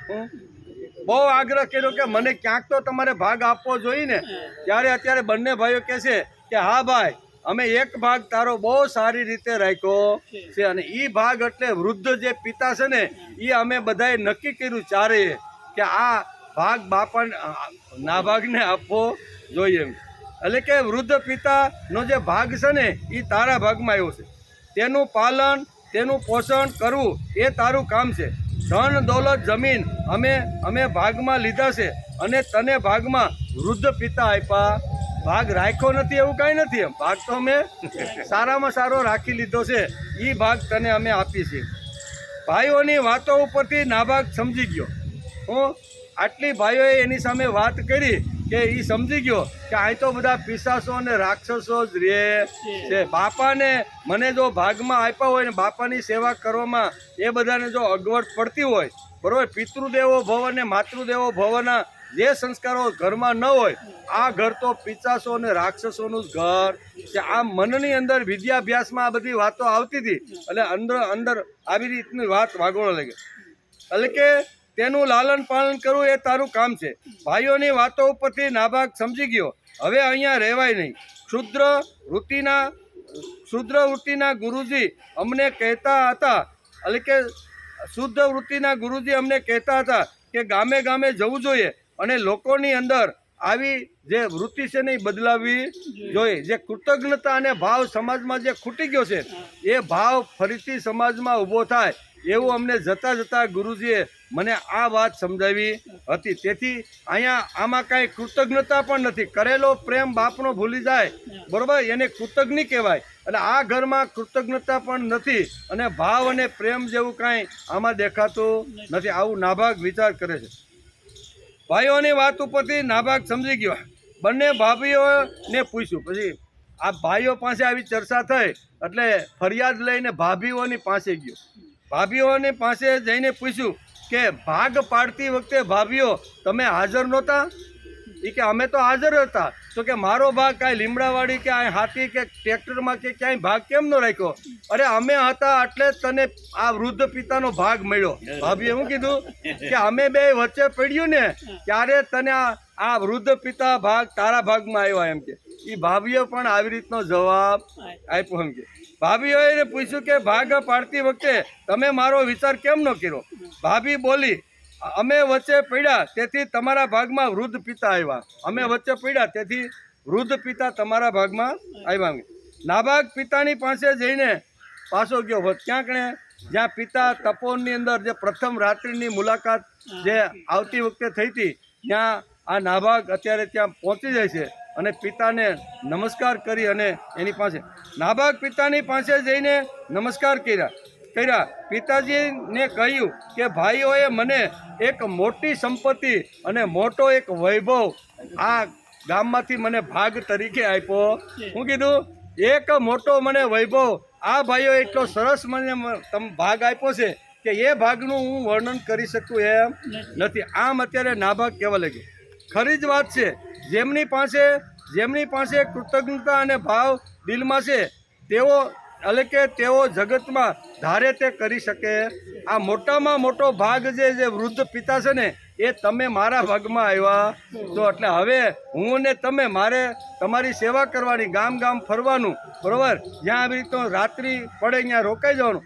આમ કરતાં કરતાં મારે તમારી સેવા કરવાનો મોકો ભગવાને મને આપ્યો છે. ભાઈઓ અને ભાભી બહુ સારા હતા તેથી તમને મારા ભાગમાં તમને આપી દીધા છે. તેમની પછવાડે ભગવાન ઊભા છે. જેની પાસે કૃતજ્ઞતા છે, જેની પાસે ભાવ છે, જેની પાસે પ્રેમ છે. કદાચ સમાજ એને વિખૂટો પાડી અને ધન સંપત્તિ બધી છીનવી લે છે પણ ભગવાન આ બધું જોતો રહેલો છે. એટલે કે તેમની પછવાડે ભગવાન ઊભા છે. જેમણે કૃતજ્ઞતા અને ભાવનું ધન ગુમાવ્યું છે તેઓ માનવી નથી, તેઓ તો શૈતાન છે. તેથી આ શૈતાનોનું ઘર છોડી અને હું તમારી પાસે આવી ગયો છું. આમ નતમસ્તક થઈ અને પિતાજીને નમસ્કાર કરી અને બનેલી બધી જ જે કાંઈ ઘટના હતી ને એ બધી ઘટના પિતાની સામે વર્ણન કરે છે. શ્રીમદ ભાગવતમાં કથા તો મોટી છે. નીતિશાસ્ત્ર સમજાવવા માટે ભગવાન વેદવ્યાસે આ કથા પિતા પુત્રની ભાગવતની અંદર લખી છે. જીવન એટલે શું, કુટુંબ કોને કહેવાય, સમાજ એટલે શું, જીવન કોને કહેવાય, આ વાતોનો વિચાર ભાગવતકારે અહીંયા 9મા સ્કંદની અંદર સુંદર રીતે કર્યો છે. તે પ્રદેશમાં એક રાજા બહુ મોટો યજ્ઞ કરી રહ્યો હતો. ફરતા ફરતા હવે જ્યાં રાત્રિ પડે ત્યાં રોકાઈ જાય અને ગામની અંદર સારી સારી વાતો કરે અને ખાવાનું થોડું ઘણું મળે એ ખાઈને બાપ દીકરો આવી રીતના કારણ કે બાપને ભાગમાં આપ્યા હતા એટલે સેવા કરવાની જવાબદારી નાભાગની આવી ગઈ. એટલે ભગવાન તુલ્ય સમજી પિતાનું દિલ દુભાઈ નહીં એ રીતે નાભાગ આ એની સાથે હરતો ફરતો રહ્યો. અહીંયા એક પ્રસંગ પાછો ભાગવતકારે ઊભો કર્યો છે. એટલે કે તે પ્રદેશમાં એક રાજાનો બહુ મોટો યજ્ઞ ચાલતો હતો. તેમાં અંગિરસ ઋષિ પ્રમુખ સ્થાને હતા. અધ્વર્યો તરીકે કોણ હતા? એક રાજાએ નક્કી કર્યું કે મારે એક યજ્ઞ કરવો છે અને એના અધ્વર્યો તરીકે અંગિરસ નામના જે ઋષિ છે, મહર્ષિ, એને મારે અહીંયા અધ્વર્યો તરીકે અહીંયા નિમણૂક કરવાના છે. યજ્ઞની શરૂઆત થઈ. બરોબર, યજ્ઞની શરૂઆત થઈ. નાભાગના પિતાએ યજ્ઞમાં એક મુશ્કેલી આવી. તેનો અંતિમ મંત્ર ભૂલાઈ જતો હતો તેથી તેના પરિણામ યજ્ઞમાં પૂર્ણ થતા નહીં. ઘણા સમય સુધી બ્રાહ્મણો આહુતિઓ આપે, મંત્ર બોલે, બરોબર ને, પણ એનું પરિણામ આવતું નહીં. એટલે આ વાત છે નદી કિનારે બેઠા નાભાગ અને એના પિતાના કાને વાત આવી. ઘણા બધા ત્યાં સવારમાં વહેલા વિદ્વાન પંડિતો બધાય સ્નાન કરવા માટે આવે અને સ્નાન કરતાં કરતાં અંદરો અંદર આ જે બ્રાહ્મણો વિદ્વાનો જે છે એ વાત કરી કે આપણા કેટલા સમયથી રાજાના દરબારની અંદર રાજાના યજ્ઞ કરીએ છીએ, પણ રોજ આવી રીતની આહુતિઓ આપીએ છીએ, પણ યજ્ઞ પૂરો થતો નથી. એટલે આ બધી વાતો અહીંયા નાભાગના પિતાએ સાંભળી. નાભાગના પિતા વિચાર કરે છે કે આ યજ્ઞ તો હું પૂરો કરું, મારી પાસે આ પૂર્ણાવતીના બધા જ મંત્રો મારી પાસે છે એમ નાભાગના પિતાને લાગ્યું. આ બધા વિદ્વાન સ્નાન કરી અને યજ્ઞમાં પાછા ગયા. પાછળથી નાભાગને અહીંયા એના પિતાએ કીધું કે બેટા તે કાંઈ સાંભળ્યું? સવારના પોરમાં વિદ્વાન પુરુષો યજ્ઞ કરે છે, એ સ્નાન સંધ્યા માટે રોજ આ નદી કિનારે આવે છે, અને આજે સ્નાન કરતાં કરતાં પરવારીને જ્યારે કાંઠા ઉપર આવ્યા ત્યારે એ પણ કંટાળી ગયા હોય એવું લાગ્યું. એના ચહેરા ઉપર લેશ માત્ર આનંદ કે ઉત્સાહ હતો ને. અંદરો અંદર વાતો કરતા હતા કે કેટલા સમય સુધી હવે આ રાજમાં રહેવું, સ્વા કરી અને કેટલું બધું કહ્યું, પણ એનું પરિણામ મળતું નથી. બેટા, હું તને એક સરસ મજાનો એક મંત્ર આપું પૂર્ણાહુતિનો, એ તું ત્યાં જા. અંગીરસ ઋષિ આવી રીતના અધવર્યું છે, અને રાજા પણ કંટાળી ગયો છે કે કેટલા સમય સુધી આ યજ્ઞ હવે ચાલુ રાખો. અને જૂના કાળની એક પદ્ધતિ છે કે જ્યાં સુધી જે સંકલ્પ કરીને યજ્ઞની શરૂઆત કરી હોય એનું પરિણામ જ્યાં સુધી મળે નહીં ત્યાં સુધી જૂના કાળમાં યજ્ઞ ચાલુ રહેતા હતા. આ બધી વાતો શાસ્ત્રમાં બહુ સરસ રીતે છે. એટલે રાજા પણ મૂંઝાણો, અધ્વર્યો અંગીરસ ઋષિ પણ મૂંઝાણા કે હવે કરવાનું શું. રોજ આવી રીતના નદી કિનારે આવે, વિદ્વાનો વાતો કરે, પણ આવી રીતનો યજ્ઞ પૂરો થાય નહીં. નાભાગના પિતાએ વિચાર કર્યો કે આ કામ તો બહુ હેલું છે, આમાં કાંઈ એવું નથી. એમ કરી અને એને સુંદર મજાના, કારણ કે યજ્ઞમાં આહુતિ આપવાની હોય ને, બધા પ્રકારની શાંતિ અમને યજ્ઞમાંથી મળવી. જ્યોહો શાંતિ અંતરિક્ષ શાંતિ પૃથ્વી શાંતિ વનસ્પતય શાંતિ ઔષધય શાંત. આમ કરીને લાંબા લાંબા મંત્રો યજ્ઞની અંદર જ્યારે આહુતિ આપવામાં આવે ત્યારે આ બધા મંત્ર બોલાતા હોય છે. અમને સ્વર્ગમાયલી શાંતિ મળે, પૃથ્વીમાયલી શાંતિ મળે, ઔષધિમાંથી શાંતિ મળે, વનસ્પતિમાંથી શાંતિ મળે, પાણીમાંથી પણ અમને શાંતિ. આ બધા મંત્રોની અંદર આ બધી વાતો લખેલી છે. નાભાગના પિતાએ સુંદર મજાનો એક મંત્ર નાભાગને કંઠસ્થ કરાવી દીધો કે બેટા, તું આ રાજા જ્યાં યજ્ઞ કરે છે, અંગીરસ ઋષિ એના આવી રીતના અધ્વર્યું છે, અંગીરસ ઠાક્યા છે, રાજા પણ ઠાક્યો છે, અને પબ્લિક પણ દરરોજ આવવાળી ઠાકી. હવે આનું નિવારણ કરવું એ આપણું હવે કામ છે. તેથી તું આ મંત્ર લઈ જા. અને એ નાભાગ યુવાન, થનગનતો યુવાન, એ યજ્ઞ મંડપની અંદર આવે છે. યજ્ઞ મંડપમાં આવી અને રાજાને કહે છે કે ઘણા વર્ષોથી તમે ઘણા સમયથી, વર્ષો નહીં, ઘણા સમયથી તમે યજ્ઞ કરો છો, પણ એનું પરિણામ આ ઋત્વિજ બ્રાહ્મણો લાવી શકતા નથી. બ્રાહ્મણોએ પણ ઘણા બધા થોથા ફોડ્યા, બરાબર ને, શાસ્ત્રના કે આમાં આપણી ભૂલ ક્યાં પડે છે, પણ એ થોથા ફોડ્યા પણ એને એની ભૂલ એમાંથી મળી નહીં. તેથી અહીંયા અંગીરસ અને રાજાની સાથે બેસી અને નાભાગ કહે છે કે જો તમને વાંધો ન હોય, તમને અનુકૂળતા ન હોય, તો મારી પાસે મારા પિતાએ મને ભણાવેલો એક મંત્ર છે એ પૂર્ણાહુતિનો, એ હું તમે જો કહેતા હોય તો તમારા યજ્ઞની પૂર્ણાહુતિ હું કરાવી દઉં. આવું જ્યારે નાભાગે રાજ દરબારમાં જઈને રાજા અને અંગીરસ ઋષિને કીધું ત્યારે બંને થાકેલા તો હતા. કેટલા સમયથી સ્વા કરું ને કેવી બધું કરું, એટલે બંનેને આ તકલીફ તો હતી જ. એટલે એમણે કીધું કાંઈ વાંધો નહીં, તું ભલે તપોવનમાંથી જ્યાંથી આવ્યો હોય, પણ તું જો પૂર્ણ કરાવી શકતો હોય તો આ તો મોટું અમારું સદભાગ્ય કહેવાય. એમ કરીને યજ્ઞની છેલ્લી જ્યારે આહુતિ અપાતી હતી અને એ વખતે નાભાગે મંત્ર બોલીને એ યજ્ઞની પૂર્ણાવતી કરાવી. પરિણામ આવ્યું, બધા રાજી થઈ ગયા કે કેટલા સમયથી આપણે ઘણા બધા શાસ્ત્ર ફોડ્યા કે આપણી ભૂલ ક્યાં થાય છે. આપણે બોલીએ છીએ પણ એ બોલવાના મંત્રમાં ક્યાં આપણી આવી રીતની ભૂલ થાય છે એ એને મળતું નહોતું. અહીંયા સરસ રીતે આવી રીતનો નાભાગ આ યજ્ઞ પૂરો કરાવે. બહુ સરસ. અહીંયા પિતા પુત્રની જે કથા લખતા વેદવ્યાસ બહુ સરસ 9મા સ્કંદની અંદર આ વાત કરે. એટલે કે તે પ્રદેશમાં એક રાજાનો બહુ મોટો યજ્ઞ ચાલતો હતો. તેમાં અંગીરસ ઋષિ પ્રમુખ સ્થાને અધ્વર્યો હતા. યજ્ઞમાં એક મુશ્કેલી આવતી હતી. તેનો અંતિમ મંત્ર ભૂલાઈ જતો હતો અને તેના પરિણામે યજ્ઞ પૂર્ણ થતો ન હતો. નાભાગના પિતા એને આ વાતની ખબર પડી. તેણે પૂર્ણાહુતિનો મંત્ર ખબર હતો. તેમણે નાભાગને કહ્યું કે પિતૃભક્ત અને ગુરુ ભક્તિથી તું પારંગત થયો છો, તેથી હું તને જે મંત્ર આપું એ મંત્ર તું લઈને, કારણ કે પિતૃભક્તિ એટલી એટલે તો એની સેવા કરતા હતા વૃદ્ધ પિતાની. અને અહીં કહે છે ગુરુ ભક્તિ એટલે ગુરુને વચન આપીને આવ્યો હતો કે મારા ભાગમાં જે કાંઈ સંપત્તિ આવશે ને એ હું દક્ષિણા તરીકે આ તપોની અંદર, અને ગુરુ ભક્તિ અને પિતૃભક્તિ તારી અંદર છે એમ કે. નાભાગના પિતાને આ વાત ખબર પડી. રાજા ઘણા વખતથી આ યજ્ઞ કરે છે પણ તે પૂરો થતો નથી, તેથી રાજાને ખૂબ જ વ્યથા અને ચિંતા થવા. રાજા પણ મૂંઝાણો, અધ્વર્યુ પણ અંગિરસ જેવા મહાન મહર્ષિ આવી રીતના પણ કહે છે કે હાલો આ કેમ આ પરિણામ આવતું નથી. મને તેનો અંતિમ મંત્ર ખબર છે, તે હું તમને કહું છું. આ મંત્રથી તું રાજ્યમાં જા અને યજ્ઞ પૂરો કરાવ. આમ પિતાએ નાભાગને આ મંત્ર શીખવી અને નાભાગને કહ્યું. ભાગવતમાં એવું વર્ણન છે કે નાભાગ ત્યાં ગયો છે અને રાજાનો યજ્ઞ પૂરો કરાયો છે. સુંદર મજાની પિતા પુત્રની કથા ભાગવતકારે 9મા સ્કંદના 4થા અધ્યાયમાં લખી છે. નાભાગે યજ્ઞ પૂરો કર્યો, તેથી ઋત્વિજ અને રાજા બંને ખૂબ પ્રસન્ન થયા. ઋત્વિજ પણ સારા હતા, પ્રેમળ હતા, પ્રભાવી હતા. બરાબર ને? અંગિરસ ઋષિ જે ઋત્વિજ તરીકે હતા એ એકદમ આવી રીતના પ્રેમાળ હતા. તેમણે કહ્યું કે રાજાએ યજ્ઞ માટે જે વિત્ત કાઢ્યું છે તે વિત્ત અમારે જોતું નથી, પણ આ નાનો યુવાન જે આવ્યો છે અને જેના દ્વારા યજ્ઞ આપણો પૂરો થયો છે ને એ બધું વિત્ત એને આપી દીધું. ઢગલાબંધ. કેટલું?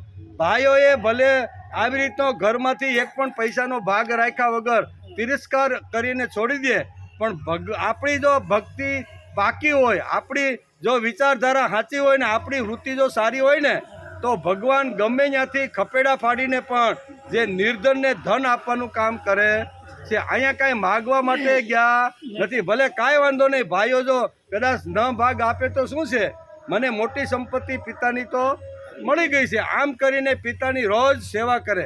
સવારમાં જ્યાં હાલવા ચાલવા ખાવા જે કાંઈ બધી સગવડતા હોય એ અત્યારે નાભાગ કરતા હતા.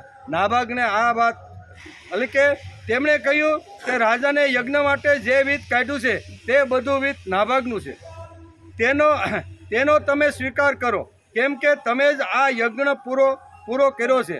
આમ કહીને બધું ધન તેમણે નાભાગને આપી દીધું. ઘણું બધું સંપત્તિ રાજાએ જે ભેગું કરેલું જે ધન હોય ને એ કાંઈ નાનું સૂનું હોય ને. આટલું મોટું ધન અત્યારે નાભાગના હાથની અંદર અહીંયા ઋત્વિજો આપે છે અને એ બ્રહ્મલોકની અંદર ઋત્વિજો ચાલ્યા જાય છે. એટલે કે ભાગવતે અહીં તેથી તેનો સ્વીકાર કરો, કેમ કે તમે જ આ યજ્ઞ પૂરો કર્યો છે. આમ કહીને બધું ધન તેમણે નાભાગને આપ્યું છે. ભાગવતે અહીં નાટ્યપૂર્ણ એટલે કે ડ્રેમેટિક પ્રસંગ ઊભો કર્યો છે. રસ્તામાં એક કાળો પુરુષ આવે છે અને નાભાગને પકડે છે અને કહે છે કે તું આ ધન કોનું ચોરીને ક્યાં લઈ જશું. કાળો પુરુષ, લાંબો એક પુરુષ આવે છે અને એ નાભાગ જે વખતે યજ્ઞ પૂરો કરાવીને નદી કિનારે એના પિતા જ્યાં હતા ત્યાં આવવા માટે રવાના થયો. એક કાળો પુરુષ આવે છે. આ ભાગવતકાર આમાં લખ્યું છે કે એક કાળો પુરુષ આવે છે અને નાભાગને પકડે છે કે ભાઈ તારા હાથમાં શું છે? તો કે મારા હાથમાં ધન છે. તો આ ધન તું ક્યાંથી લાવ્યો? આવા અનેક પ્રકારના પ્રશ્નો અહીંયા કાળો પુરુષ પૂછે છે. તમે રાજાને યજ્ઞ એટલે કે ભાગવતે અહીં નાટ્યકાર અને પ્રસંગ ઊભો કર્યો છે. રસ્તામાં એક કાળો પુરુષ રુદ્ર આવે છે અને નાભાગને પકડે છે. તેને કહે છે કે આ વિત્ત કોનું છે? તારું નથી. તું આ ધન વિત્ત લઈને ક્યાં જાય છે? તે કોઈનું ચોરી લીધું હોય એવું મને લાગે. આવા ઘણા બધા પ્રશ્ન અહીંયા કાળો પુરુષ એટલે એ ભગવાન શિવજી પોતે જ હતા, પણ પરીક્ષા કરવા માટે અત્યારે કાળા પુરુષનું રૂપ ધારણ કરી અને નાભાગનો હાથ પકડીને કહે છે કે આ ધન તું ક્યાંથી લાવ્યું? એમ કે આ વિત્ત કોનું છે? તારું નથી. આ ધન વિત્ત લઈને ક્યાં જાય છે? વગેરે અનેક પ્રકારના પ્રશ્ન આ કાળા પુરુષે અહીં નાભાગને પૂછે છે. નાભાગે આ કાળા પુરુષને કહ્યું કે મેં આ ધન કોઈનું ચોર્યું નથી. હું કંઈ ચોર નથી. યજ્ઞ 10 વર્ષથી ચાલતો હતો પણ પૂરો થતો નહોતો. બધા અધ્વર્યો અને રાજા પણ થાક્યા હતા. તેથી મારા પિતાએ મને આ પૂર્ણાહુતિનો મંત્ર આપીને મને યજ્ઞની અંદર મોકલો. યજ્ઞ મેં પૂર્ણ કરાવ્યો ત્યારે રાજાએ મને ખોબા ભરીને આ જે યજ્ઞ માટે જે રાખેલું જે ધન હતું દાન માટે, એ બધું દાન તરીકે મને આપ્યું છે. હું કાંઈ ચોર નથી, મેં કોઈ ત્યાં ધાડ પાડીને આ ધન હું લઈ જતો નથી. આમ અત્યારે કાળા પુરુષને અત્યારે નાભાગ કહે છે. 10 વર્ષે મેં પૂર્ણ એટલે કે કરાવ્યો, તેથી રાજાએ દક્ષિણાના રૂપની અંદર મને આ બધું ધન આપેલું છે. તેથી હું ચોર નથી ભાઈ. તમે મને ચોર સમજતા હોય તો મેં કોઈની ચોરી કરી નથી. 10 વર્ષથી યજ્ઞની સમાપ્તિ થતી ન હતી, તે પૂર્ણાહુતિ મેં કરાવી છે. તેથી પ્રસન્ન થયેલા અને ઋત્વિજોએ યજ્ઞનું બચેલું બધું જ જે ધન હતું ને તે ધન મને આપી દીધું દાન તરીકે. તે હું લઈને મારા પિતાજી નદી કિનારે જ્યાં બેઠા છે ત્યાં લઈને આ ધન જાઉં છું. કાળા પુરુષે રુદ્રે કહ્યું કે પરંતુ ધર્મશાસ્ત્ર આના બારામાં શું કહે છે તે પણ જોવું જોઈએ ને. જોવું જોઈએ કે નહીં? આ ધન કોનું છે? ધન તારું નથી. ધર્મશાસ્ત્ર આ બાબતમાં શું કહે છે એ હજી તું બરોબર ભણ્યો હોય એવું લાગતું નથી. તેથી તું હજી કાચો છો. તારા પિતા પારંગત થઈ ગયેલા છે, તારા કરતાં હોશિયાર છે. તેથી આ ધન લઈ અહીં મૂકી દે અત્યારે, અને તું પૂછવા માટે જા કે મને યજ્ઞમાંથી જે કાંઈ ધન પ્રાપ્ત થયું છે એ પિતાજી કોનું ધન. આવું તું તારા પિતાને પૂછ, અને તારા પિતા તને જે કાંઈ જવાબ આપે ને એ પછી પાછો મારી પાસે તું આમ કાળા પુરુષે અત્યારે નાભાગને આ રીતે સમજાવે છે. કાળા પુરુષે રુદ્રે કહ્યું પરંતુ ધર્મશાસ્ત્ર આના બારામાં શું કહે છે તે પણ જોવું જોઈએ કે નહીં? આ ધન કોનું છે? નાભાગે કહ્યું મારા પિતાજીને અને ગુરુને આપવા માટે મને આ રીતે જોઈએ છે. મારે કાંઈ ઘર બાંધવું નથી, પણ ગુરુને મેં જે વખતે તપોવનમાંથી હું જ્યારે બહાર પડ્યો ત્યારે ગુરુ દક્ષિણા તરીકે હું તમને મારું જે પિતાની મિલકત છે એમાંથી જે ધન આવશે ને એ હું ગુરુ દક્ષિણા તરીકે આપવા માટે એના માટે મારે આ ધન જોઈશે. બીજું ધન મારા વૃદ્ધ પિતા છે, બરોબર, એકદમ વૃદ્ધ થઈ ગયા છે, એની સેવાની અંદર જે કાંઈ નાની મોટી વિત્તની જરૂર પડે એના માટે આ ધન છે. કાળો પુરુષ કહે છે કે આ ધર્મને લગતી એકેય વાત નથી. તારા પિતા વિદ્વાન છે, તારા પિતા જ્ઞાની છે, તું એની પાસે જઈને પૂછ કે આ ધન કોનું છે. એમ કે તું હજી નાનો છે, તું ભણેલો છે પણ ગણ્યો નથી. હું કાળા પુરુષે શું કીધું? તું હજી નાનો છે, ભણ્યો છે, પણ જા તું તારા પિતાને આ બારામાં પૂછીને પાછો આવ્યો. નાભાગની આંખની સામે પ્રચંડ વીત દેખાય છે. કેટલું આજના કાળમાં ઘટના જો બની હોય તો એ કે ભાઈ મેં કમાયું છે, મારો પુરુષાર્થ છે, મને દાનમાં મળેલું છે, તું ક્યાં અધિકાર જમાવે છે? આવા ઘણા શબ્દો આજના કાળમાં ઘણીવાર કહે અને કોર્ટ સુધી પણ પહોંચી જાય કે ભાઈ કોર્ટ શું કહે છે, બરાબર ને? એટલે અહીંયા આવી દલીલ ન કરતા નાભાગની આંખની સામે પ્રચંડ વીત દેખાય છે, કંગાલિયત છે. વીતની અત્યંત જરૂર અને આવશ્યકતા પણ છે.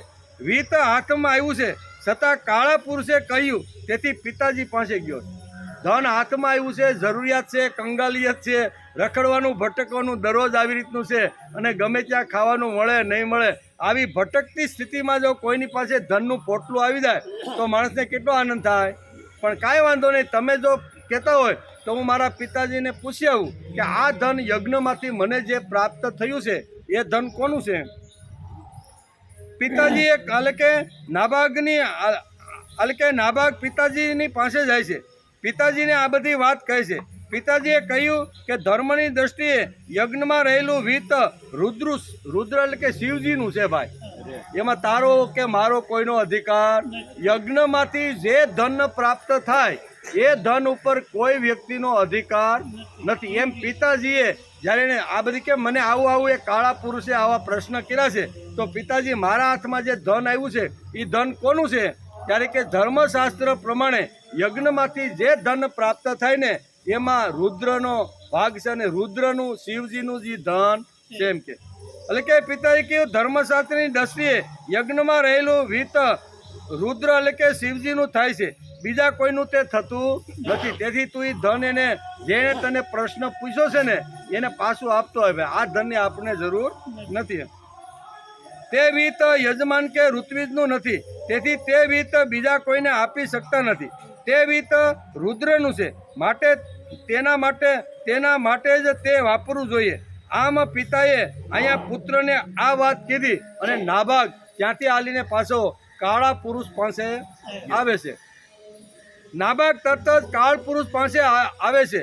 તે કાળો પુરુષ બીજો કોઈ નહીં પણ ભગવાન શિવજી પોતે કાળા પુરુષનું રૂપ ધારણ કરી અને નાભાગની કસોટી કરવા માટે આવ્યો હતો કે આ આટલું ધન આટલું વિધ મળે છે, કંગાલિયત છે, જરૂરિયાત છે, રખડતા ભટકતા છે, ઘર બાંધવાની પણ જરૂરિયાત છે ને ખાવા પીવા માટે ધનની જરૂર છે, પણ છતાંય આ શું કહે છે એ સાંભળવા માટે ભગવાન શિવજી કાળા પુરુષનું રૂપ ધારણ કરીને આવ્યા હતા. તે કાળો પુરુષ બીજો કોઈ નહીં પણ રુદ્ર શિવજી પોતે જ હતા. આવી કસોટી કરે છે. નાભાગે તેમને કહ્યું કે આ બધું વિધ તમારું છે. મારા પિતાજીએ કીધું છે કે આમાં તો શિવજી રુદ્રનો અધિકાર છે, તેથી આ વિધ તમે સંભાળો અને હું મારા પિતા પાસે ખાલી હાથે જાઉં છું. ધર્મશાસ્ત્ર પણ કહે છે કે મને માન્ય છે. તસ્મા શાસ્ત્ર પ્રમાણમ તે કાર્ય ધર્મશાસ્ત્રે જે વાત કીધી છે તે મને પણ માન્ય છે. તો આ ધન તમે એનો સ્વીકાર કરો. રુદ્ર અતિ પ્રસન્ન થયા અને તેમને વિત શું કરવું છે? ભગવાન શિવજીને તો લંગોટી પહેરવાવાળા, વસાણમાં રહેવાવાળા, બરોબર, અને ભસ્મ લગાડી અને આવી રીતના વસ્ત્ર પહેર. એટલે શિવજી કહે છે કે ભાઈ મને કાંઈ ધનની જરૂર નથી, અમે તો ચિદાનંદ રૂપ શિવોહમ શિવોહમ શિવ, અમારે કાંઈ ધનની જરૂર નથી, કે અમારે ધનની જરૂર નથી. રુદ્રને કંઈ નાભાગને શીખવાડવાનું હતું, તેથી વચ્ચે વેદવ્યાસે અહીંયા કાળા પુરુષનો પ્રસંગ આ અધ્યાયની અંદર સુંદર રીતે વચ્ચે જ એક પ્રસંગ ઊભો કરી દીધો છે. વિત ક્યાંથી આવ્યું, વિત કોણ આપે છે, વિત કેવું છે, આ બધું જોઈને સ્વીકારવું હોય તે સમજાવવા માટે અહીંયા ભગવાન શંકર રુદ્ર એટલે કે કાળા પુરુષનું રૂપ ધારણ કરી અને આવ્યા છે. રુદ્ર નાભાગને કહે છે કે યજ્ઞનું બધું વિત મારું છે. યજ્ઞની અંદર મારો અવિભાગ તરીકે જે જગ્યાએ મારું સ્થાન હોય છે અને એમાં જે કાંઈ વિત મળે છે ને એ બધું વિત તો અમારું છે. તેથી આની ઉપર તો અમારો અધિકાર છે, પણ અમારે વિતને કરવાનું શું છે ભાઈ? અમે તો સિદાનંદ રૂપ આવી રીતના છીએ. એટલે કે વિત રુદ્રના ભાગે જે કહે છે તે યજ્ઞનું બધું ધન મારું છે, તે વિત તારું પણ છે. એમ કે શું છે? મારું જે વિત છે એ તારું પણ છે. મારું તથા તને દક્ષિણમાં મળેલું ધન તારું જ છે. વિત લઈને રુદ્રે પોતાના હાથથી આ નાભાગના હાથની અંદર આ બધું ધન હોપી. ભગવાનના હાથથી ધન મળવા લાગે તો બે હાથ પણ ટૂંકા પડે, અને ભગવાન જ્યારે 1000 હાથે લેવા માંડે ત્યારે આપણા 1000 હાથ પણ ટૂંકા. અહીંયા આ પ્રસંગ ભાગવતકારને સમજાવવાનો. ભાગવતકાર કહે છે કે ભાઈઓએ કદાચ સંપત્તિ ન આપે તો જો આપણી અંદર કૃતજ્ઞતા અને ભાવ જો હોય, આ બે ગુણ જો આપણી અંદર હોય ને તો ભગવાન ખપેડા ફાડીને ગમે કોઈને નિમિત્ત બનાવી અને આ ધન આપે છે. એમ ભાગવતકાર વેદવ્યાસને આ 9મા સ્કંદની અંદર પિતા પુત્રની કથા દ્વારા આપણે આ વાતો સમજાવે છે. અરે જ્યારે ભગવાન શિવજી પોતાના હાથે વિત આપે તે કોઈ દિવસે ઓછું હોય? ભગવાન પોતે જ આપે એ વિત કોઈ દી ઓછું હોતું નથી. ઓછું થોડું થાય. રુદ્રે કહ્યું તમારી અને મારા પિતાની નિષ્પૃહ અને નિર્લોભવૃત્તિ તેમજ શુદ્ધ વર્તન જોઈને હું ખૂબ પ્રસન્ન થયો છું.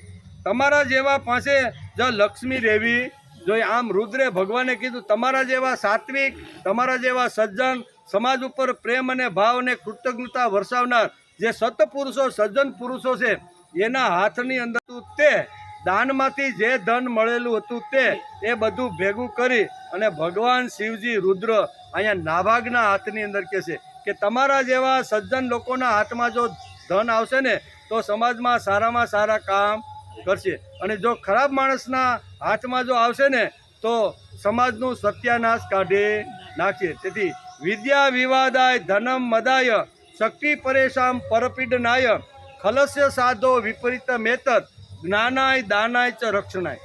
આ સીડી અહીંયા શાસ્ત્રકારો આપને બતાવે છે કે સજ્જન પુરુષના હાથમાં જો ધન આવે તો સમાજનું કલ્યાણ કેમાં વધારેમાં વધારે થાય એના માટે ધન વાપરતો હોય છે, પણ દુર્જનના હાથમાં જો ધન આવે ને તો સમાજનું અને પોતાનું સત્યાનાશ કેમ થાય એમાં એ વાપરતા હોય છે. એટલે આ બે વાતો શાસ્ત્રકારો આપને અહીંયા સમજાવવાનો પ્રયત્ન કરે છે. પિતા પુત્રની સુંદર મજાની કથા અહીંયા ભાગવતકાર વેદવ્યાસે બહુ સરસ રીતે લખી છે.